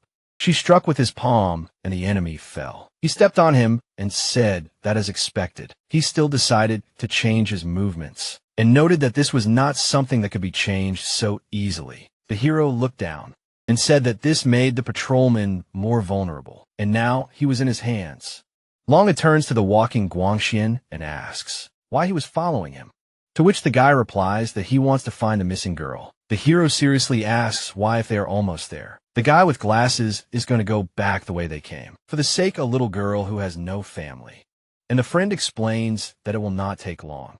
Long has sniffed the grass when his friend asks if he is sure that the girl is in this direction, and he replies that he smells pheromones, and the girl's pheromones are on trees, flowers, rocks, and they're almost there. The man puts his hand on his friend's chest, and Guanxian wonders what happened, putting his finger to his lips. Loma asks him to be quiet as something is wrong, and thinks that there are two more. The characters stand in front of the girl on the ground. Guanxian is furious, shouting that these people from the Special Intelligence Service deliberately killed the little girl. But the friend asks him to calm down, saying that they are hunters. Loma furrowed his brows and added that the man with the long hair was an alpha, and he could handle him. But the other hunter was a beta, and he couldn't stand up to him. And if they found them now, they would be finished. Blood spurted out of the character's mouth. The man with glasses worriedly asked Officer Longhao what was wrong. With a malicious smile, the man explained that he had just tried to stop Chi with his suggestion skills, but ended up going wrong. The guy asked tensely how Chi's spirit could be so strong. Longho wiped the blood from his mouth and explained that he couldn't believe it, because due to his abilities, he wasn't very good at close combat. But as a class hunter, his spirit was at a high level. And although everyone underestimated Chi, his mental strength was even higher than that of a class hunter. And as a true martial artist, he had defeated B-class hunters in close combat. The comrade desperately states that the patrol leader is about to be killed by Chi, and asks Officer Longa if he should use his shadow to help. Closing his eyes, the leader explains that his shadow should appear on the battlefield at the most critical moment. But the boy replies that the battle is almost over. Lona, gritting his teeth, tells his partner not to worry, as there is another way to use his suggestion, because with it, he can raise the level of hunters from B-class to almost a class. But for this, he needs to be extremely focused, putting a fist to his chest. The character states that the officer can trust him, and he will take care of the safety of the surrounding area, not allowing anyone to interfere with Longa. The protagonist flies back. She steps forward and wonders what is happening here, realizing that his opponent has suddenly become stronger. Purple flames come from the antagonist. MC frowns, thinking that the enemy has simply gone crazy. Not only has he lost his sword, but he has also taken such an open position, asking if he is going to attack head-on. A purple trail is left behind the character. She is amazed at the speed. His eyes wide with shock, the antagonist jumps on the guy. The assistant looks at what is happening and realizes that the situation has changed, as the B-class hunter's speed has increased dramatically when he went into a berserk state.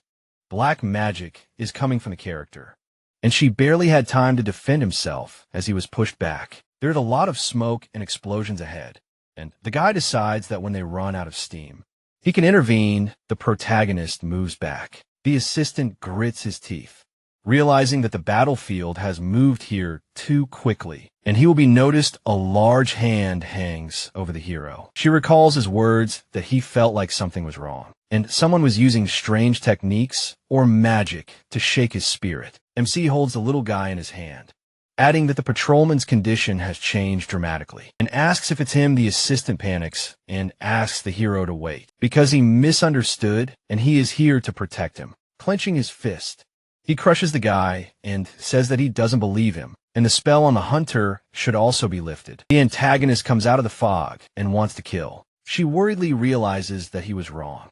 Night falls over the forest. The character falls to the ground. Guanxian screams that he has lost consciousness, and this is the officer's chance. Long is standing next to him, asks his friend not to worry, explaining that the one with long hair is a class of hunter, and until he suppresses his powers, Guanxian will only hinder him if he gets involved in a fight, so they need to wait for the officer's command. Bowing his head, the guy in glasses replies that he understands him. The fighter's leg moved. Raymond kicks Longa. The officer's mouth is dripping blood, and he states that this is the second time today that he has been interrupted. Raymond suddenly asks why the enemy killed her. Longa narrows his eyes, not understanding who he is talking about. The girl is lying face down on the ground. The officer laughs and asks if his enemy is referring to this little girl, and also asks if he wants to fight him because of this, believing that a street thug does not dare to challenge him. A class hunter from the Special Intelligence Service. Raymond stares and says that his enemy emits unusual pheromones. So, perhaps there will be no more durian-scented pheromones in this world. Standing in front of Longa, he asks if the enemy will leave him alone. The man charges and states that, although his skills are not combat-ready, he can kill the officer with his basic mental strength. Raymond punches Longa in the face, sitting on the ground. The character holds his mouth and realizes that his technique is gone, asking what the enemy did. The man standing in front of Lona tells him that he doesn't need to know, because a worthless alpha like him is a waste of oxygen in the world, and there is no point in preserving his pheromones. Longa looks solemnly, realizing that he is too bad in close combat, and without his psychic abilities, even this brat can kill him. And also the power of suggestion has not been completely destroyed. Raymond holds his forehead and asks what the enemy's last words will be. The officer sitting on his knee asks Raymond to wait, explaining that she killed the girl. With a malicious smile, Longhu realizes that it works and adds that she is a fugitive, and if he had not tried to leave the border, their special intelligence department would not have followed him to this point, and the girl would not have died. Raymond scratches the back of his head, and it seems to him that there is some sense in what his interlocutor said. The man explains seriously that if Raymond kills him, he will automatically become Chi's accomplice, and he is covering for the bastard who killed the girl, and asks if he was close to the protagonist.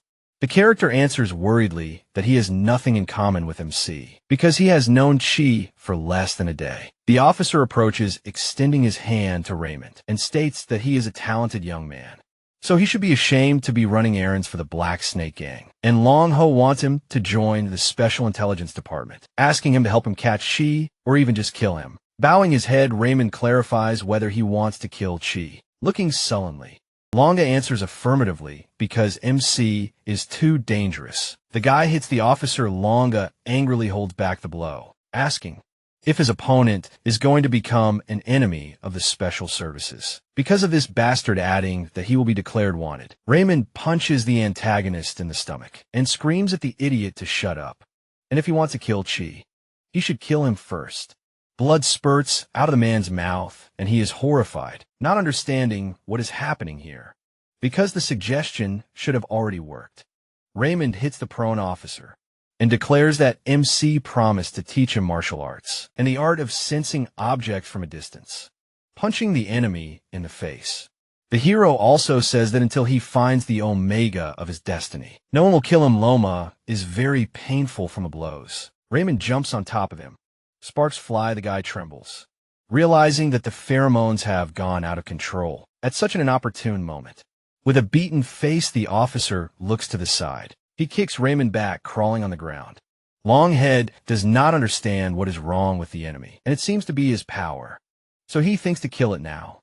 But at the same time, he understands that this brat has a very strange ability, and if he kills him, his power may disappear forever. Breathing heavily, The officer decides to use his skill to check the patrolman first. Yellow lightning flashed. The protagonist lifts the enemy by the shirt. The guy looks back. Everything around is dark. Loma looks down in rage, realizing that this is useless and without the berserk buff, he will die too quickly, and Shi's power exceeds his expectations. And everything is going through one place.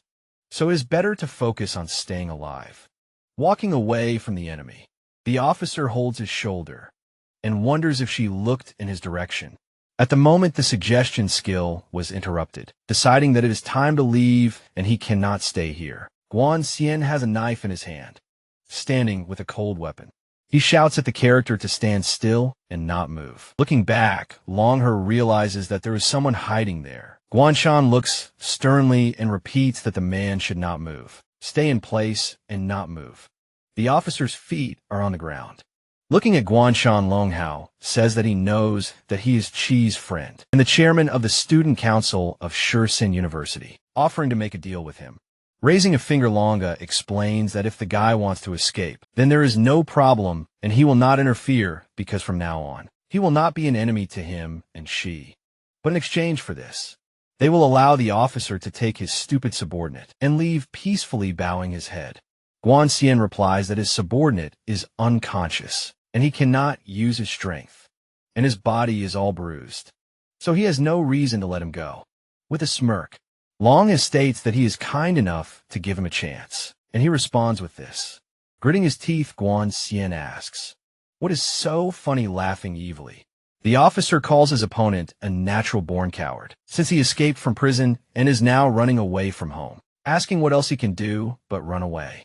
Guan Xian looks down in anger with wide eyes and a wide grin. Lona continues that his interlocutor could not save the girl, could not save the students who believed in him, and wants to know if he feels guilty for this. Sadly, the guy replies that he is sorry. Lona laughs and states that an apology is not enough, since they trusted him, and he betrayed them and trampled on their faith. And to top it all off, LED them to escape from prison, asking if he knows what will happen to them if they are caught, standing in front of the man. Guanxian wants to know what he should do, and the character replies that he needs to kill himself, and only after death can he atone for his guilt, bringing a knife to his throat. The hero replies that he understands this. The man in glasses seriously wants to stop the guy, asking what he is doing and why he decided to end up like this. Guanxian anxiously calls himself a useless coward. The character replies that if he kills Longa, he will stop being a coward, and if he is not a coward, he does not need to kill himself. Guanxian worriedly asks if this is true, adding that he is afraid to kill. The man standing with a knife explains that he is Guan Xian, so the guy can trust him and asks to give him a knife, assuring that he knows how to kill. The officer sees his opponent with fear and does not understand what is happening to him and why the suggestion does not work. Again, a swing flashed. Guan Xian stabbed with a knife. His double, in a panic, asks him to stop because he can't stand the blood. The hero smirks and asks Guanxian to be smart, close his eyes, and find the right place to strike. And as long as he can't see, he won't be scared, but he doesn't believe he really wants to do it. Jumping on Longa, the warrior calls Guanxian a pain in the ass, saying he'll do it himself. With a scarred face, the officer says, "What a terrible day, because he'll meet either a lunatic or a psycho, and have the worst bad luck in his life." She meditates on a rock. His eyes are closed. He sees his friends return and asks if they found the girl. Walking up to the protagonist, Raymond replies that she's dead and wonders what happened here because they were gone for a while, and there are already a bunch of corpses. The hero goes to his partners, explaining that there was a patrol hunter here, and he was so fast that he killed everyone before he could react, and someone else was hiding in the shadows, manipulating the hunter's mind. Pointing his finger back, Raymond asks if this is mind control, and adds that a hunter from Special Reconnaissance was hiding nearby. So he was the one who kidnapped the girl, and the bespectacled guy had to kill him. So he's a little depressed. Guan Xian examines his wrist. MC put his hand on his shoulder. She says with a smile that he did not expect this from his comrade, and it turns out that he is very capable when it matters. Apologizes for the fact that the guide is dead and did not have time to save him. and also adds that the road from here to the city may not be easy, but it should not be too dangerous. Guan Xian seriously replies that he will not go to the Green Hills, but will return to the Western Mountain to save his classmates, because they risked their lives to help the resistance. But they betrayed their trust by letting them die, so the guy should not betray them. And his classmates, including MC, participated in this because they trusted him, with his hands in his pockets. The hero agrees to help his friend, thinking that he should do him one more favor, save the students, and they will be even looking sternly. Guan Xian tells Qi that this is not the same as asking him to help him leave the border, because he is going to atone for his sins and is willing to die, and also adds that the death of the foreign minister, the escape from Blackgate prison, the failure of the special intelligence, and this time they are very serious. That is why even the resistance does not dare now. She holds out his hand and says that there is no need to talk about resistance and give examples of guys without balls, because no one can stop him from helping his friend. Holding his head, Guan Xian replies that he is very happy and feels great, and he also thinks that no matter what difficulties MC faces, nothing can defeat him looking at his friend. The hero says that the three of them are more than capable of handling. The special intelligence, the protagonist, looks up and laughs loudly. His comrades also laugh awkwardly. Raymond worriedly asks why there are three of them, hoping that she did not count him again, because he is no match for the special intelligence. Looking at his interlocutor, MC asks if he does not understand the situation, adding that Raymond helped smuggle criminals across the border, killed patrolmen and hunters of the special intelligence. So now he is in the same boat with them. Looking back, the man aggressively sends the hero away. As he leaves, Raymond states that if the protagonist does not go to the Green Hills, he will, as he does not need. The troubles of the Special Intelligence Department. Kicking a stone, Qi shares how he thought his friend wanted to study Kung Fu with him and learn to smell from a distance, asking whether he needs it or not. The stone hit the man's shoe. Turning around, Raymond boldly declares that he is ready to do this, explaining that the new agreement is that as soon as MC saves his classmates, he will begin to teach him, and he no longer wants to get involved with them psychos. The train is at the station. Guan Xian shares with Qi that he has a bad feeling. The hero, sprawled on the seat, asks what is bothering his friend, and he replies that he and Raymond met two hunters from the special services, and he killed one of them. Looking serious, the guy adds that after that, the second hunter who lost consciousness disappeared, and perhaps he took the opportunity to escape, since they found no trace of him on the way back. She calmly asks his friends not to worry about it, since a loser who escaped without his comrade will not be a hindrance to them. Raymond enters the carriage. MC looks at him and asks why he did not go to collect information and return so quickly, to which the man replies that he has news and even an announcement. Standing in the carriage, Raymond explains that from the Black Snake Society, the Special Intelligence Department, and the Black Snake Society have agreed to cooperate, and the Black Snake Society will be the main force in catching the escaped students. From Shirshan University, Guan Xian curiously asks if the relationship between the Black Snake Society and the Special Intelligence Department was complicated, not understanding why they suddenly began working together. Raymond, with his hands on his hips, replies that he does not know, and as for the reason, the higher UPS will not tell him, since he is just a lowly employee. She emits a blue flame and tells his friend not to think about it, suggesting that they go to the Black Snake headquarters and meet their chairman. But Raymond asks if he wants to insult the Black Snake gang at the same time as the Secret Service, adding that the protagonist is his friend and he needs to talk to him. Guan Xian states that he agrees with Qi, and Raymond is surprised by this since he has always been cautious. Adjusting his glasses, Guan Xian explains that the Black Snake Society and the Secret Service have always been enemies, and their cooperation is fragile. And if they find out the reason, they can use the power of the mafia, although it is a dangerous gamble. The heroes walk towards the skyscraper. MC looks up in shock, amazed at how tall this headquarters is. Turning around, Raymond states that he will find a way to introduce his friends to the upper management of the Black Snake Society, and asks the protagonist not to interrupt when he speaks. Otherwise, they will easily figure out who he is. Holding his hands behind his head, she replies that he knows that interrupting, provoking, and fighting are not allowed, suggesting that they just go already. There's a scar on the guard's face. The man represents the Baoshin Financial Corporation. Raymond adds that the characters do not have the right to enter the headquarters. Building Raymond states that he has an important matter here, asking to contact Sandy as he must be at the headquarters today. And do him a favor, the guy stands in front of the guard. The man with the scar explains that Sandy died last month, and he has seen many people like him trying to climb the corporate ladder.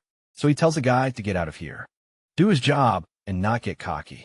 But Raymond doesn't believe that Sandy is not here. In the darkness, the guy hears someone calling him young master. Raymond narrows his eyes, not understanding what it is. Wood puts his hands together and asks Mr. Shi what he is doing here. The protagonist turns around and asks the man who he is, and the character introduces himself as Wood, explaining that he looked after him when MC was little, asking everyone else to quickly bow to Mr. Chi. The man bows in front of the protagonist and greets the young master. Raymond is stunned that his friend is called young master. And what is the chief of staff of the Black Snake remembering? How they say that he has kept his temper for years and is not so respectful even to the head of the Black Snakes. She, holding his head, tells Wood that he has been having memory problems lately and that he is here to meet the president of the Black Snake Society, to which the man replies that he will call him right away and that he and his friends should sit upstairs for a while, since their president will be here soon. The guy watches everything from around the corner. He orders his subordinate to go back and tell them to send at least 5 A-class hunters to the operations department, since today he wants the Black Snake Society and she to go down together. Looking solemn, the guy tells Director Chien to wait a little longer, since he will soon be able to avenge him.